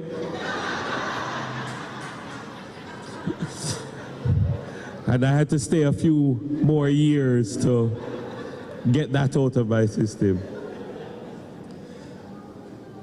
At this time, I'm going to invite the Vice President of the Scouts to bring a brief tribute or put your hands together for him.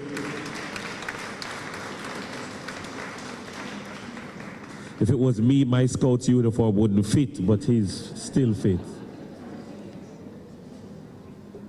Good. Is it afternoon or evenings? Evening. First of all, on behalf of the Scout Association of Jamaica, we want to offer our condolences to two stalwarts who we have lost. Mrs. Woodstock and June Saunders. I, Barrington Suarez, otherwise with a reverend in front of it, met June and Carol as teenagers. Right, Carol? In St. Dorothy's at an AY function. I then encountered them in my scouting experience, more so June, who would put me under manners because she always was complaining to me about how scouting don't want to involve the Girl Guides. And she always attended anything that Boy Scouts had on behalf of the Girl Guides, but nobody would come from the Scout Association to the Girl Guides event. I don't know if that's the thing still really clear? All right. Lily Claire and I go back too because she spoke of our father, Bellamy, and we know each other from then. But my next encounter with June was when I became a priest and I was assigned to St. Margaret's for a year. And we began to review and speak to how we remember the past. And I have heard it here on a number of occasions. When June said me, "Hey boy, remember you're a boy to me." I sometimes became a little offended because I believe that we are age. We met as teenagers, so we were age, but as far as I'm concerned, she was a boy, me was a boy to her. She was someone we worked with well in the Girl Guides on Scouting. And I believe Scouting had much to benefit for it. When I was a priest at St. Mark's, Mandeville, she turned up there one day with a group of Girl Guides at a function. And she said, "Barry, how come you don't have no Scouts here?" I said, "Hold on a little bit, June, hold on. It's not so easy to get them." But that was the June I know. I therefore urge us all to remember her with that sprite, that enabling person, and may her soul rest in peace.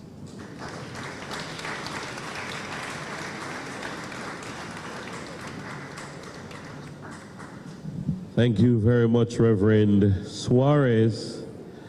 And I don't know if the purple on his shoulder has anything to do with it, but he is of Kingston College vintage as well.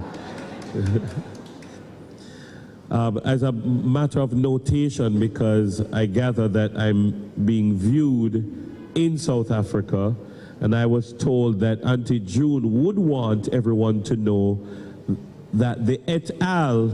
In the audio and the video is actually his dear wife Joan, and he did not want me to omit that very important detail. So the et al. Has been duly noted. At this time, I'm going to invite to say a few words a gentleman who, I don't know if it's by virtue of exposure to his wife in her capacity as a nurse and a friend, I acquired a doctor, and this is the doctor who took me through 2 bouts of COVID.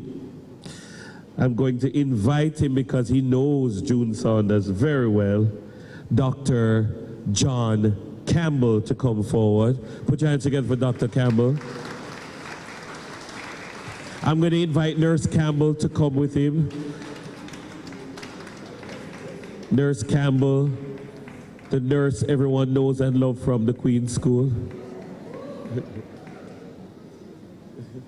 Still there. Good evening, everyone. I know you've been sitting for a long time, so I am not going to be long. But when asked to say something here, I needed to clarify a couple of things. I am Aunt June's favorite doctor. I just want you to know this first. Secondly, I was made an honorary brownie some time ago. I actually remember going camping in Kintyre and at Shortwood Teachers College. It so happens my mother of blessed memory, Mrs. Louise Campbell, used to carry me along to this very area most Tuesdays to see Miss Winter, Dottie Dean, there were a number of Mrs. King, and we used to, I had to run at the place outside until the mosquitoes sort of put a damper on that.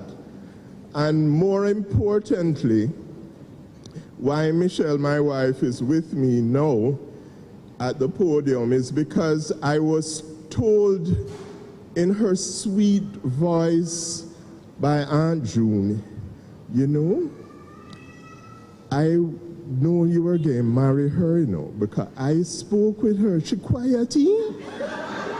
And she was very serious. She had interviewed me. I never know anything at all about it, but she was very, very close to my mother. And as a consequence, growing up, she was really my mother's friend. There was a transition somewhere along the line.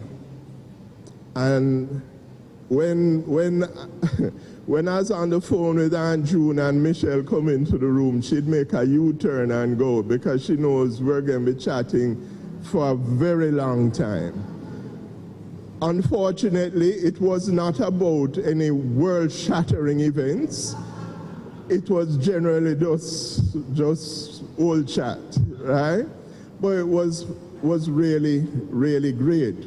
And what I remember is that Aunt June was someone who really was with you from childhood, because anytime I thought I was getting above, she thought I was getting above myself, she'd remind me of my knock-knees in shorts that she had pictures of. I don't know, I hope none of those pictures exist here, Carol. But she would bring me back down to earth. And what I noticed, because there's some controversy about who was favorite and who was, but we're not going to go into that. What I do know is that Aunt June, to paraphrase Maya Angelou, it wasn't about the words she said, it wasn't about the things she did. It was totally about how she made you feel. And that's why becoming an adult around Aunt June was one of the most glorious experiences that I have had. So to honor her, our firstborn was born June 6th. If you talk with her, she would have said that she engineered that. But anyway, but today we just want to give thanks for her life and for how she made all of us feel. Thank you.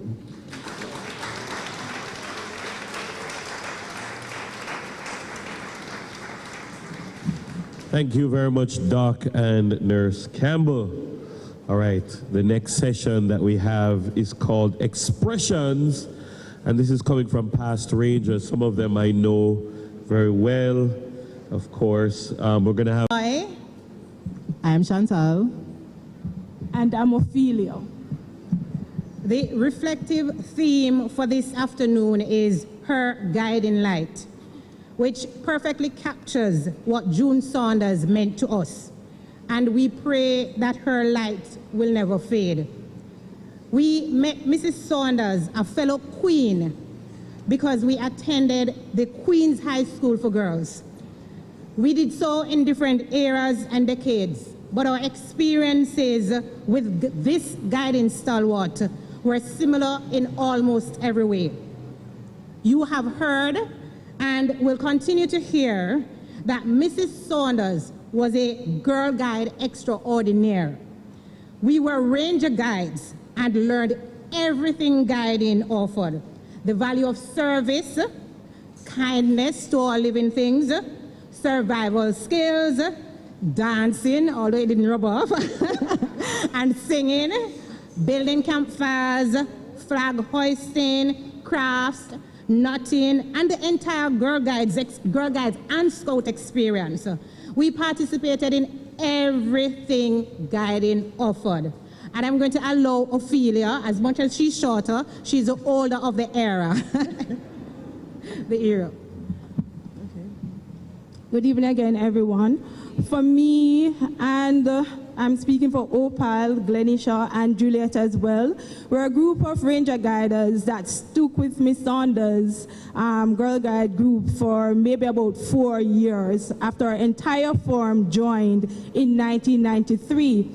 But for me, and I'm sure for the others as well, Miss Saunders has been more than just our ranger guider, but she was also like a parent to us.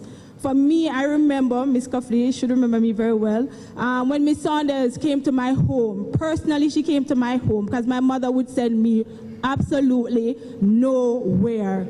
And she took a bus with me. I believe that's the first time she's coming on a bus. And she came down to my home, and I thought it was so exceptional that she came and she spoke with my mom and got the permission, and I became Miss Saunders' handbag. And she took me every single where that she went after that. And not only that, she opened her home to me, because for several weekends, that is where I lived, that's where I dwelt, and she impacted our lives so much. She not only taught us survival skills, but she taught us how to care and love and to give back to others. So for me personally, and I know it's the same for Juliet, the same for Opal and Glenisha, we have always learned to extend ourselves. We have always learned to have a positive impact on those around us because of the impact that Miss Saunders has had on our lives. Indeed, we love her, and we know that she loved us so much, not just as a teacher, but as a mother.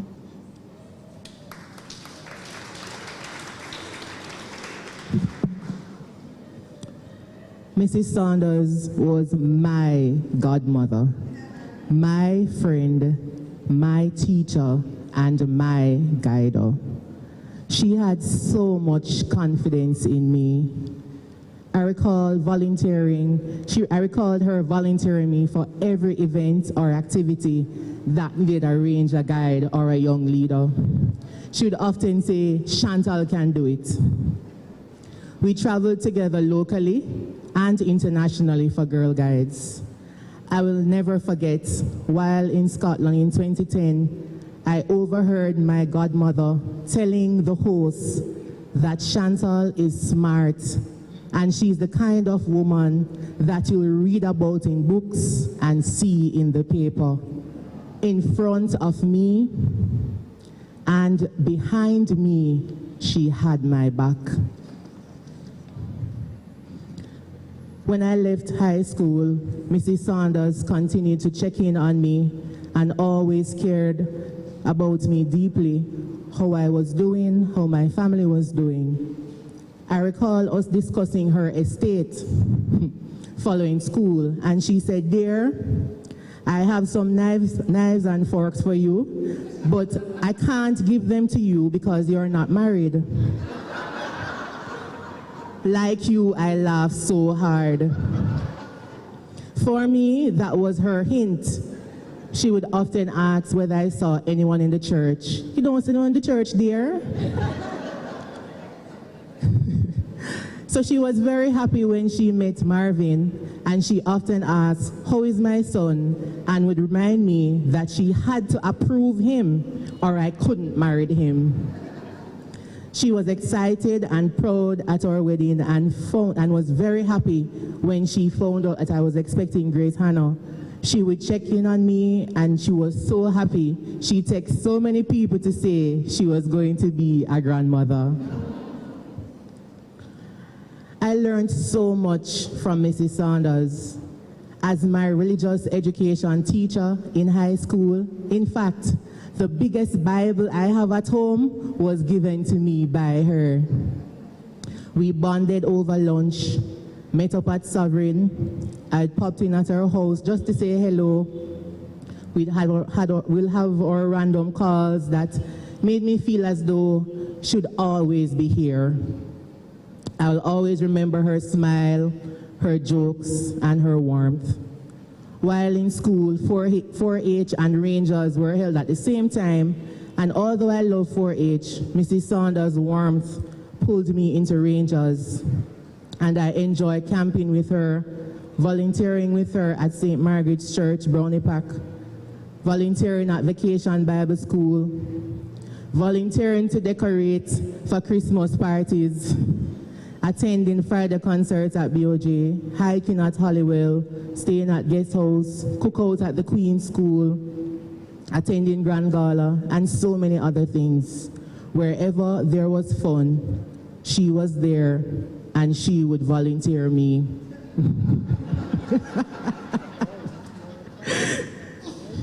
She never forgot my birthdays. So she even attended my Sweet 16 party. That's how close we were. And I never forgot hers. And when I would sing for her birthday, she would say, "Oh dear." I'm not a bad singer, you know. However. So while I was guide and international commissioner, she would often check in with me to ensure that I had planned my events and ask if I needed anything. She was very supportive. She and Mr. Saunders would welcome me whenever I'd visit and even stay over with her. Everything you need to know about guiding could be found at her house. I would often tease her and say her house is the second guide headquarters. She always asked about my parents and my family in St. Elizabeth. All my close friends and family knew Mrs. Saunders. In fact, to me, she was family. I loved and respected Mrs. Saunders, for she was a woman with a good heart.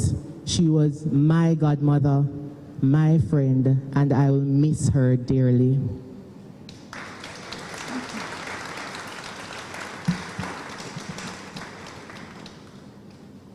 Mrs. Saunders was more than just a guide leader, and I want to recognize the role she played in shaping the woman I have become. She has truly been my mentor and a mother figure. I started at the Queen's School in 3rd form after spending my first 2 years at a boarding school. I'm from rural St. Elizabeth, and my attendance at the Queen's School brought me full circle, connecting me with the hustle and the bustle of Kingston life, as I had to commute from a community in Spanish Town to Constant Spring for school. The Queen's became one of the best experiences I've ever had. It was made sweeter and more memorable by knowing Mrs. Saunders, and by the fact that I, along with 3 other classmates, decided to sign up for the Ranger Guide unit. And I want Kersha to stand. Kersha Davis was one of my classmates, and she's here right now.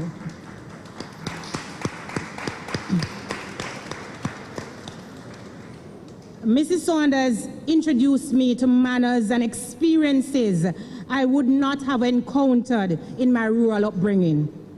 With her, I enjoyed a full life of service and entertainment. I remember accompanying her to church services, national events, hotels, plays, dinner parties, concerts, BOJ, Fab 5, and many other outings. I can laugh now about it, but as a young lady, I could go anywhere without my sister or my parents questioning me just by mentioning Mrs. Saunders' name. No questions were asked. And yes, I was well behaved. I didn't need to use her name to go out with friends. Because the same activities that other young ladies, other teens would steal away to attend, we had it in guiding, we had it in Rangers. So there was no need. She was a steady support in my growth and achievements. I don't know how she managed it, but she had such a trust and confidence that you felt compelled to honor your word and the commitments that you made. Remember the era of student loans when you needed a guarantor in the formal sector. My hopes of university persisted because June Saunders did not hesitate to offer herself as one of my guarantors for a student loan once she learnt of my limitations. That was Mrs. Saunders. She extended herself not only to me but also to my family. I lived at the Saunders home for a few years while completing my master's degree at UA and while teaching at the Queen's School. Yes, I taught also at the Queen's School. I'm very grateful for the way she assisted me. She helped me in getting my first job after I finished my first degree. Another valuable experience, yes. And returning to her being family-like, she was a part of my family. I recall telling her that my mother loved Fab Five, and she produced a CD, a Fab Five CD, and I gave it to my mother, and she was most grateful. I recall her saying to my sister, that if my sister don't call her for 1 year, she most certainly will call her in August, around the time of Grand Gala. There was also the infamous conversation between her and my father, which was initiated by my father when he asked, when I was living with them, Mrs. Saunders, how you manage to feed her? That was a nice way to discuss how much I ate at that time. And then there was a situation of my mother crying in the courtroom when I was being called to the bar. Mrs. Saunders comforted her then, but soon after she couldn't hold back her laughter. And she said, boy, your mother not easy, you know. Mrs. Saunders was present at all my milestones. Graduation, wedding, and of course she had to meet my husband before because she said she had to approve. The bar calling, baby shower, hospital visits, that was Mrs. Saunders. And we have to honor her by our representation here today. She shaped the way we experience Jamaica and the world. She was a giver and led us to develop a spirit of generosity. When she called, she did not make inquiries or she didn't ask for herself. It was always for a student in a particular situation, and then she would tell you how much you are to give. She also helped us to value our network. I recall someone saying earlier that she would tell you everything about everybody else, so you knew what was happening in the circle. So we needed to know, because when it mattered, we needed to celebrate the milestones for those persons, and we also need to support each other. In the scriptures, Luke 12, verse 48b reads, "For everyone whom much is given, from him much will be required, and to whom much has been committed, of him they will ask more." I need not say more about this scripture.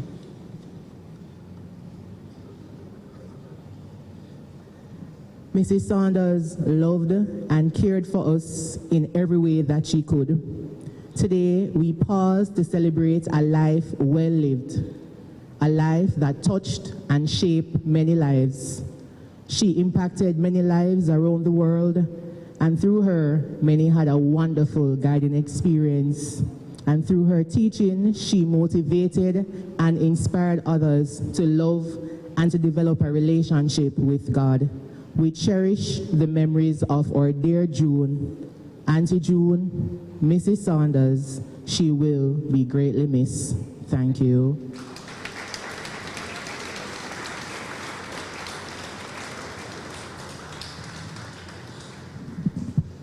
Thank you very much, ladies.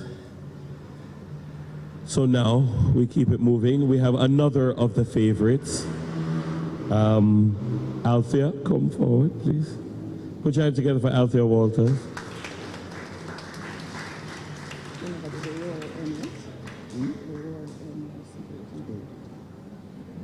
Oh, there is another person who is blocking someone. I don't know if your name is Rory, but your license plate certainly is Rory M. Okay, there we are.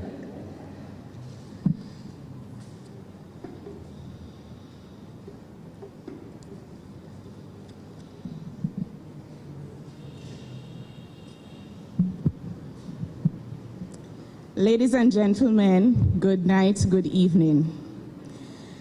I am Althea Walters, and today I am reading this tribute remembrance written by myself and Franfredine Fraser, who is online. However, we do have members of our year group and ranger group in the house, and I'm going to ask them to stand. We have Patrice,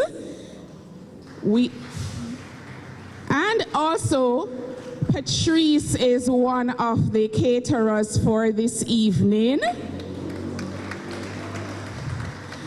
And Annalisa is here as well. We have Janet, who is here. We have Candice, who is here. We have Omara online. We have Fran online. We have Ayana Bibi Martin online. We have many more online, right? So, thank you, ladies. June Saunders meant so much to us as girls. She was a kind of person who could change your whole day and sometimes your whole life, and she didn't need a spotlight. She was the light. She was our steady light. She was warm, but she was unmistakably real. June was a real woman, and we knew that from we were kids. And so our friends naturally were attracted to Mrs. Saunders. So when deciding which extracurricular activities we were going to join, we had our board meeting as girls.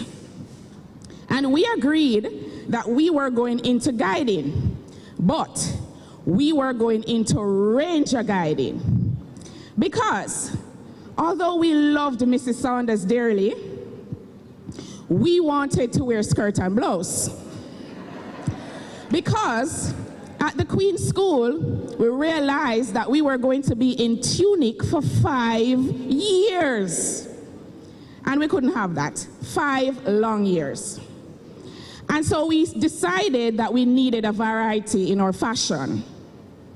We spoke to Mrs. Saunders, and then she dropped the bomb. Ladies, Rangers start at 14 years old. You are 11. You are 12. We're like, what? 14? We decided that that's not gonna work. The skirt and blouse mission was getting dim. So we asked her, what is it that we're going to do? She said, you cannot say your promise until you're 14. However, in true June Saunders style, she found a way to incorporate us and made us feel welcomed until we could say our promise. So we went to Ranger Guides. We weren't going to Girl Guides. We're so sorry. The blue tunic was another tunic. We were invited on trips and participated in activities with the bigger girls, such as Amoy, Kershaw, Glenisha, Opal. They're all here. Much to their annoyance, though, because we caused them a lot of trouble. For example, when we went to Peach Beach, long story short, Ophelia is holding her hand up in the air, we caused them so much trouble because we didn't follow the rules, but I can't tell you what we did. After that trip, they were camping, we only got to go to visit. After that trip, we were put on punishment. And these bigger girls were the ones who executed our punishment. And for the first time, Mrs. Saunders didn't smile at us for weeks. We couldn't tell our parents either. We're going to the grave with that one. However, to make back friends with Mrs. Saunders, we went to her and we told her that we had a special presentation at our upcoming Ranger meeting. She was not smiling either. She just said, okay. And we wrote a song for Mrs. Saunders to tell her we're sorry. But inside of the song, we put all the story from when we started on the bus going straight to the beach and then going to the camp and everything. Mrs. Saunders could not help herself. She cackled, she cracked up, and there again we got our dear June smiling. Fran and I were reminiscing this morning, and she said, you know, I don't know how we made it into Rangers. That must be a miracle. But we thank God for June Saunders. June made us feel safe. To so many of us, Mrs. Saunders was a mentor and a leader, yes, but she was also something rarer. She was a safe place, the safest place we knew at the Queen's School. She had a way of making people feel seen, heard, and genuinely loved. Like you mattered the second you walked into her orbit. And once you were in it, you weren't leaving. June didn't just take people in as a nice gesture. She welcomed you like you had always belonged, as so many of us attested to today. Mrs. Saunders' house was our second home. Literally, we had a bag at Mrs. Saunders' house. We had clothes at Mrs. Saunders' house. So once we told our parents, we're gonna go, and Amoy did testify that we're good girls, we were already welcomed into Mrs. Saunders and Uncle Clive's house. The first time Mrs. Saunders made Fran feel safe was when she was reprimanded at school and then not having parental support for parent-teachers meeting and report card days. Her aunt couldn't afford to come to the meetings. Mrs. Saunders figured out how to stand in the gap in her aunt's place. And she did this all without Fran knowing about it. She saw the need and she found a solution to make Fran know she didn't have to worry. Standing in the gap for others was a hobby of Mrs. Saunders. Mrs. Saunders also made us feel seen. She had a gift that felt almost unfair in the best way. She never met a troubled soul she couldn't reach. If you were struggling, acting out, shutting down, or pretending you were fine, Mrs. Saunders somehow knew the difference. She didn't meet chaos with judgment. She met it with calm and patience.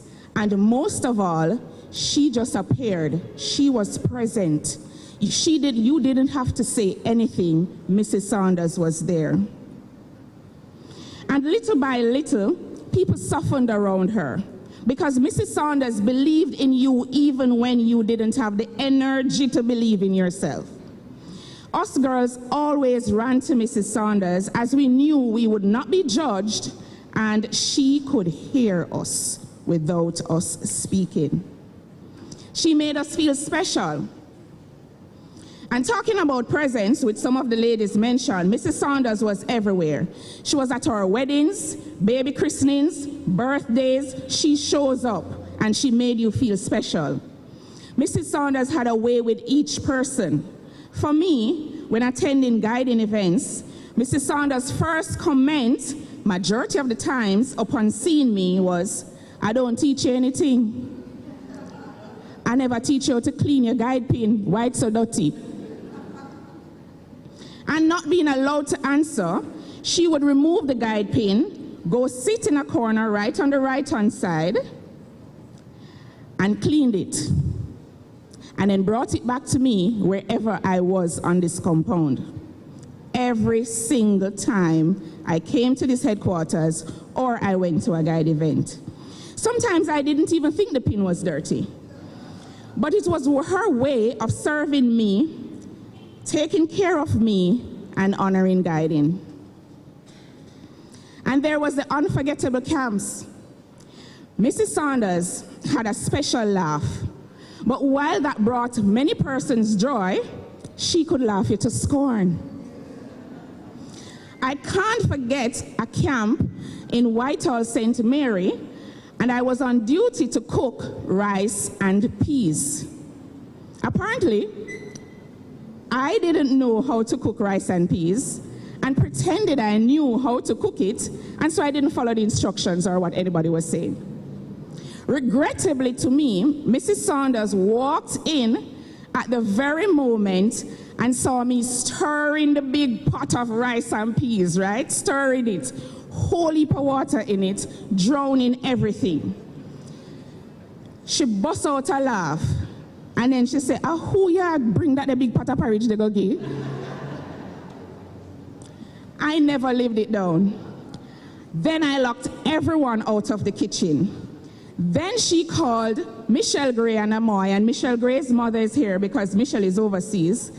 And she called them to come and peep at me to see what I was doing in the kitchen because I locked out the patrol, I locked out everybody, right? And then her laugh was the loudest through the window. That night, the surviving chicken and bread was our dinner. Then there was our Hollywell camp. Mrs. Saunders did not make that camp. She wasn't the leader then. She wasn't the leader of that camp. We hiked to Hollywell. However, she visited us one day with Uncle Clive, our honorary Boy Scout, who drove her up to visit us.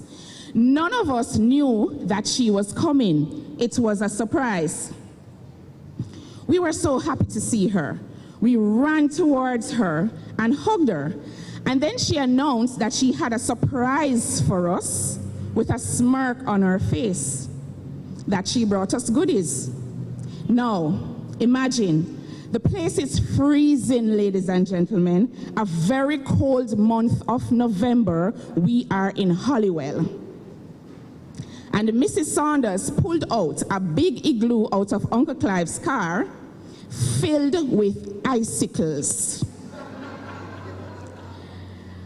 Then I heard Janet's voice in the back. So that your lady here could I really serious? She didn't realize that the place cool. And there she went, laughing again. Mrs. Saunders had a child's heart, and so she connected with us easily. Then there was the legendary campfires. The legendary June Saunders campfires. We are all here tonight because we remember, we reminisce about something about her, but most of us came because we heard there's a campfire. The kind where the world slowed down, the stories got better, the singing got louder, and the laughs comforted us. And everyone feels a little better knowing that we're together and we're all in good company. June didn't just build a fire, she built a feeling, a sense of belonging you could practically hold in your hands. And so, many of us carry her fingerprints, the quiet encouragement, the well-timed humor, the I've got you, I've got your back. The way she could gather people, especially the ones who felt like they didn't fit. And she gathered us and made us feel like family. And so for my year group and my ladies who are part of the Ranger Guiding, who stuck it out until they were 14 years old, we did it not only because of the skirt and blouse, but because we loved June Saunders dearly. We will miss her deeply. We will tell her stories often. And when we find ourselves around a campfire, laughing and remembering the good times, we'll feel it. June Saunders still welcoming us in. Thank you, ladies and gentlemen.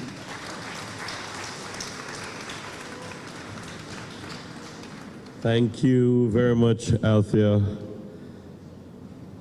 Smithy, I call my phone now, man. See, I can't escape. Smithy just called me. For those of you in the, clearly he probably wants to say something. He hears that I'm here. and wants to say something.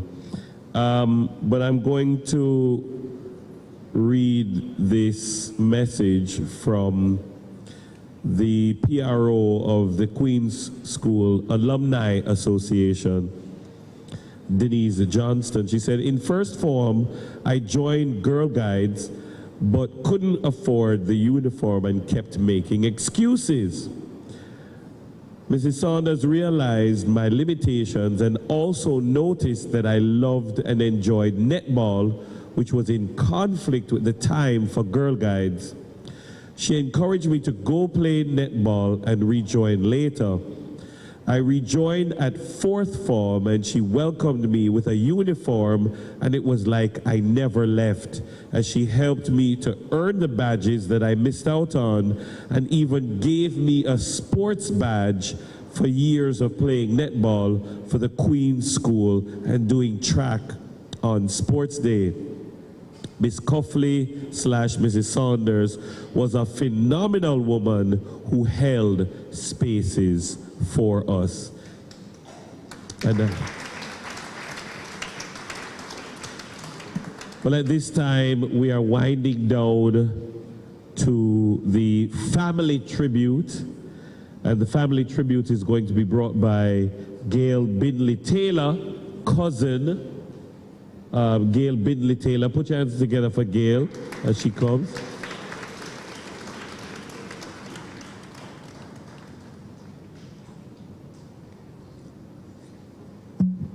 Thank you very much, Master of Ceremonies. A very good evening, everyone. My job this evening is to say a huge thank you to the Girl Guides Association of Jamaica, to all those who have put this together, particularly Amoy Bernard Morrison, Chantal English Richards, Althea Walters, and Albert Edwards, who, though he may not have been here, was very much instrumental in putting this together as a close family friend. I'd like to now pay tribute to our sister and cousin, June Allison Agnes Cuffley Saunders. As many of you know, this was the ceremony that meant the most to June, and the one she specifically requested in her will. We're deeply grateful to each of you for being here this evening and for making her wishes come true. When I think of my cousin June, this saying always comes to mind. When you dance to your own beat, people don't have to understand you, like you, or even hate you. But mostly, they will wish they had the courage to do the same. I know there are many, including myself, who wish they had the courage to live life as boldly as June did. June was the eldest of my cousins on the Taylor side of our family. Her mother, Verna, and my father, Herbert Binley, were brother and sister. The Taylors are a CARICOM family. We have roots in St. Kitts, Barbados, Grenada, and Carriacou. My father was born in Panama, Aunt Verna was born in Grenada. And June was also born in Grenada, a fact of which she was very proud. My father and June's mother spent many of their formative years in Grenada and Carriacou and then Barbados, and eventually both ended up in Trinidad and Tobago, where I was born, and my brothers, David and George. June was the first in our family to come to Trinidad to meet her younger cousins and regale us with stories of our grandmother. I remember being completely tickled by her tales, especially the one where she described tying our grandmother to the bed using her long hair, which reached all the way to her waist. So clearly, I was not the only grandchild who tried to play tricks on my grandmother. June was an excellent storyteller, like her mother and grandmother, but hers were always mischievous, often with a sting in the tail. She was the person in church you never looked at if you wanted to remain composed. One glance or one irreverent whisper, which she was famous for, and you were done, usually at the most inappropriate moment. June lived large. She knew everyone in the room and was just as comfortable speaking with the gardener in the vernacular as she was chatting with a bishop or a prime minister at a formal function. She had my father's charm and gift of the gab, and her father's wry sense of humor. Although we lived at opposite ends of the Caribbean and mostly knew each other through photographs, my aunt kept us connected through faithful letters every Christmas, every Easter, every birthday, and many moments in between. As we grew older, we began writing directly to our cousins. Any student heading to UWI Mona was given the Cuffley address, and a few of them actually ended up living at 3 Hallard Drive.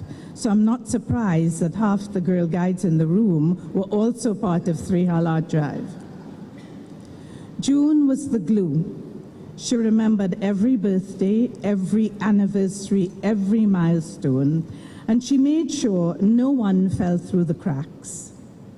When I went to work at the United Nations, she reminded me that I had a Cuffley cousin there too, and strongly suggested I get in touch. Okay was never an acceptable response. She followed up repeatedly and made sure I actually called Cecile. She kept up with all our lives, where we were studying, who we were dating, and what we were doing, wherever we were in the world. She was also a deeply caring and fiercely protective sister of her younger sister, Carol. Their relationship was close, loving, and full of June's pranks and told stories. Carol remembers preparing juice for June when she came home from school, wanting to make sure she was properly taken care of. In later years, Carol returned that care tenfold, especially as June struggled with the family demon, depression. June was bright, as evidenced by her upper-class honors degree in theology. Her father, Uncle Hilton, on hearing the news, remarked with his trademark dry wit, "This is a very poor reflection on the university."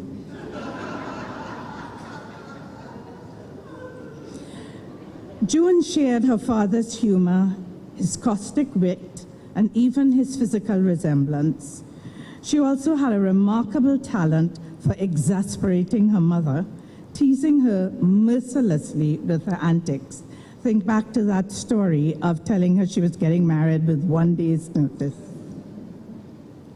Carol learned early how to ignore June's crazy, including the time June addressed her at 8 years old in what she insisted was a foreign language, though it sounded suspiciously like pure gobbledygook. June could find humor in almost any circumstance. She met the world with a warm smile and a quip always at the ready. She developed a close friendship with my mother, with whom she was a devoted correspondent and an exceptionally good friend, particularly after my father died and my mother remarried. She also developed a great friendship with my mother's husband, the then Anglican Bishop of Guyana. They shared many irreverent clerical jokes, and June kept Mom well connected to the clergy in Jamaica. Guiding, as you have heard tonight, was June's life. So it was no surprise that this is how she chose to be remembered. Guiding took June all over the world and gave her friends in every corner of the globe. My mother recalls how special it was to see June with her brownies, guides, and campers, and how naturally they responded to her. Camping was her playground. Teaching and mentoring young people was the adrenaline that kept her going. When her beloved Clive died, June was scheduled to go on a cruise with her guides. We tried to talk her out of it, knowing how heavy her grief was, but she insisted, more concerned about disappointing her girls than about herself. Much has been said about June's kindness, her generosity of spirit, her deep faith in God, and her love of guiding and family. June, like my father, who was an Anglican priest and a Latin and Greek teacher, was also an excellent preacher. I often wondered why she didn't simply enter the priesthood. But was the church ready for her use of the Jamaican vernacular long before the Bible was translated into it? Or her enthusiastic reggae-infused hymns, or Father Richard Holung, depending on her mood? I miss her loud, enthusiastic greeting as she entered a room, and Hallard Drive is certainly quieter without her. Henry David Thoreau once observed, "If a man, and replace that with woman, does not keep pace with his companions, perhaps it is because he hears a different drummer." June certainly heard a different drummer, and she danced to that rhythm with abandon. She influenced countless lives with a determination, wisdom, and passion. Her work on this earth is done. She now rests with her Maker. We will miss her deeply. But my hope is that we will all be inspired by the life she lived, fully, boldly, and unapologetically. I thank you for being with us, and I pray that the light that she has shone in all our lives will continue to shine brightly. I thank you.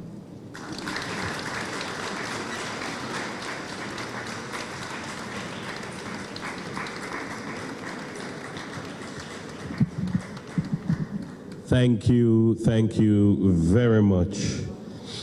Well, I think that is a great note on which to move into the next phase of this evening's proceedings. We are going to have a campfire. We're going to encourage persons to stay for the campfire, but if you can't, if you must go, we're going to ask you to go to the back for a meal and some refreshments. For those persons who are staying for the campfire, you don't need to take a meal at this time. There will be enough after the campfire. Just get some tea, get some water, refresh yourselves, and let's go and sing and dance and celebrate June Saunders. So, at this time, let us remember the stories, let us remember the laughter, and let us remember to strive to have even a half of that kind of an impact on the people with whom we interact. At this time, we're going to have a meet and greet in very much June Saunders style. This long time gal, me never see you, come make me hold your hand. You going to play that one? We're going to see if we can play it. We're going to ask you to meet and greet those people who you might have seen during the course of the program, but you weren't able to say hello to, and then transition to the campfire. We're not going to be long. The time is far spent, and so we're going to begin that transition.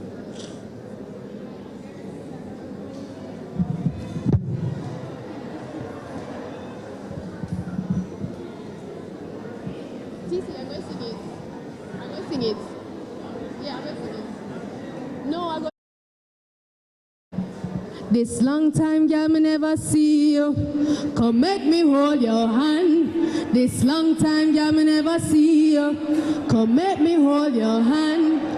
Peel a John Cross, sit down in a treetop, pick out the blossom. Make me hold your hand, girl. Make me hold your hand. And this long time, girl, me never see you. Come make me hold your hand. This long time, girl, me never see you. Come make me hold your hand. Peel a John Cross, sit down in a treetop, pick out the blossom. Make me hold your hand, girl. Make me hold your hand. This long time, girl, me never see you. Come make we walk and talk. This long time, girl, me never see you. Come make we walk and talk. Peel a John Cross, sit down in a treetop, pick out the blossom. Make me hold your hand, girl. Make me hold your hand. This long time, girl, me never see you. Come make we walk and talk. This long time, girl, me never see you. Come make we walk and talk. Peel a John Cross, sit down in a treetop, pick out the blossom. Make me hold your hand, girl. Make me hold your hand. And this long time, girl, me never see you. Come make me hold your hand. This long time, girl, me never see you. Come make me hold your hand. Peel a John Cross, sit down in a treetop, pick out the blossom. Make me hold your hand, girl. Make me hold your hand.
Come let me hold your hand. Now you have to welcome me. I welcome you. So all right, good evening again, everyone. Just a temporary intermission for the persons interested to stay back for the campfire. It will be held behind the hall. So if you are staying for the campfire, please make your way to the hall. Thank you.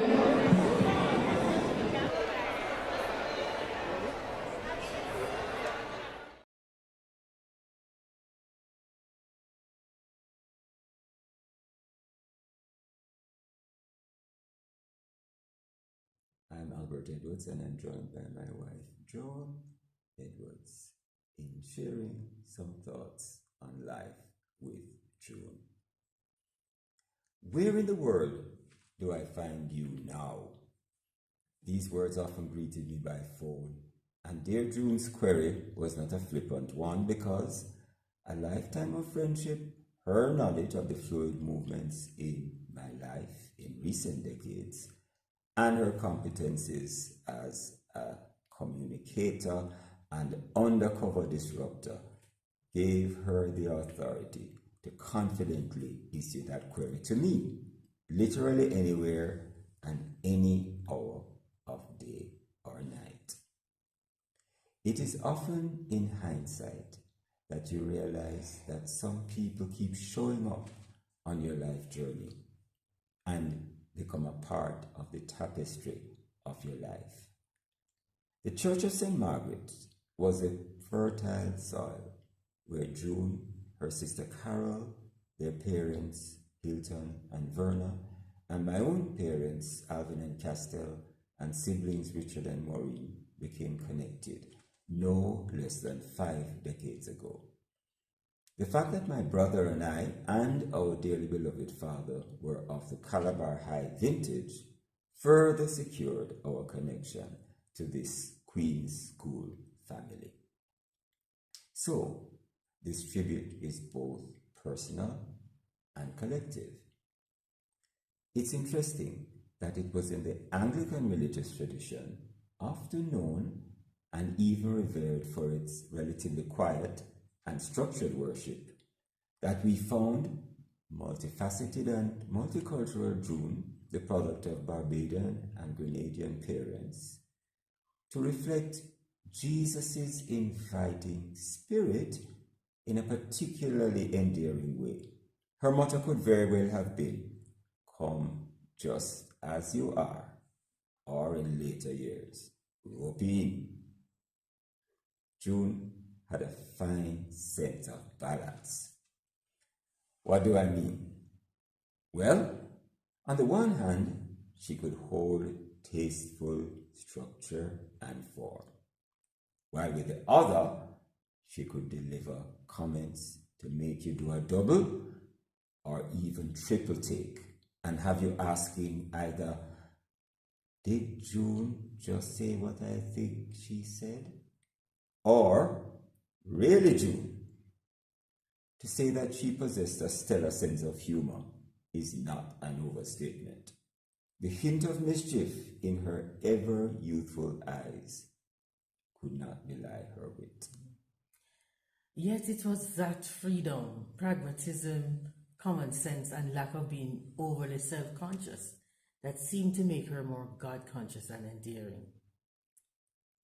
I shared good experiences with her while being a Sunday school teacher at St. Margaret's, and she imparted a lot of knowledge to me in terms of how to impart the gospel to children.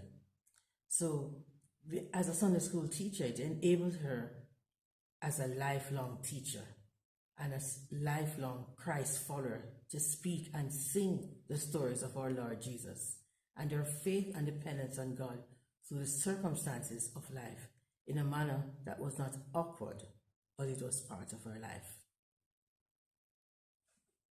And she never failed to remind my brother that she was his favorite Sunday school teacher.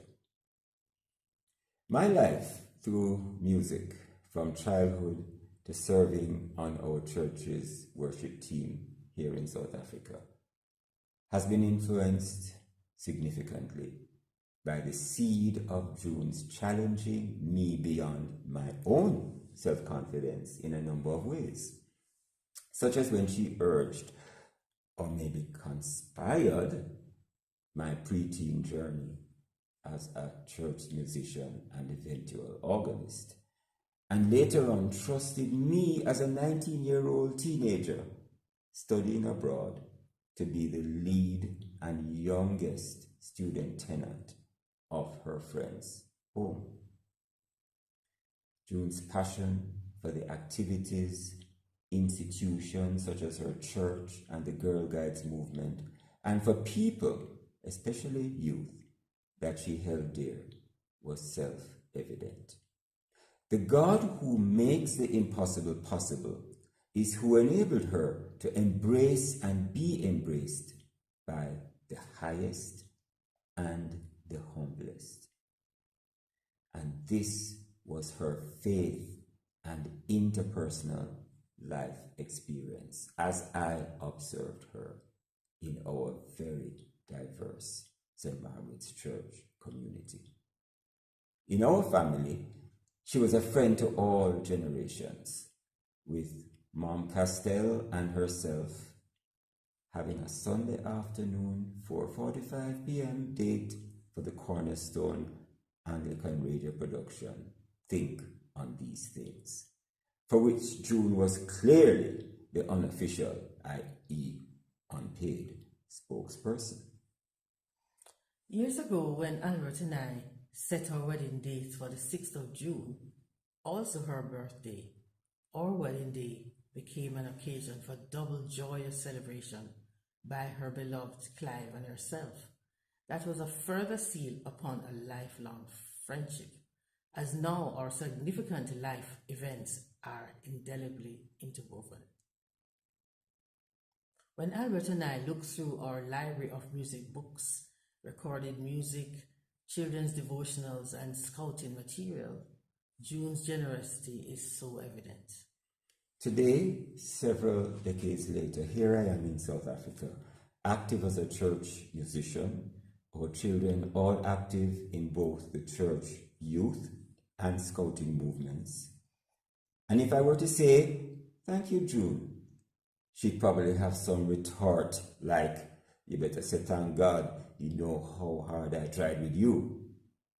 The truth is that June's Sunday school classes were the foundation life lessons with values intended to be carried through into enriching and empowering adult Christian living.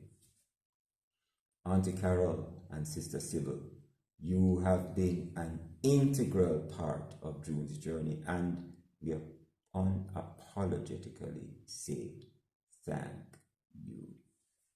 Be assured of God's blessing of grace, comfort, community, and provision on you to carry you forward. As she is now in the nearer presence of our God, her guiding light, we see Jude as not just resting in peace or resting in power, but now continuing in life afresh and anew in the eternal light and love of God. Selah.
come sing and be merry. Campfire burning, campfire burning, draw nearer, in the glowing, come sing and be merry. 2, 3, campfire's burning.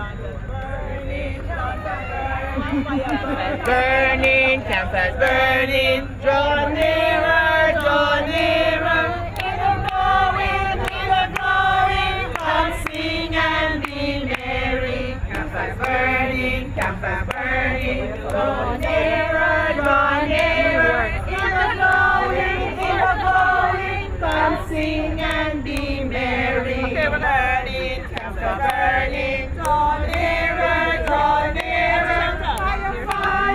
fire, fire, come sing and be merry. Campfires burning, draw nearer, fire, fire, fire, fire, come sing and good water.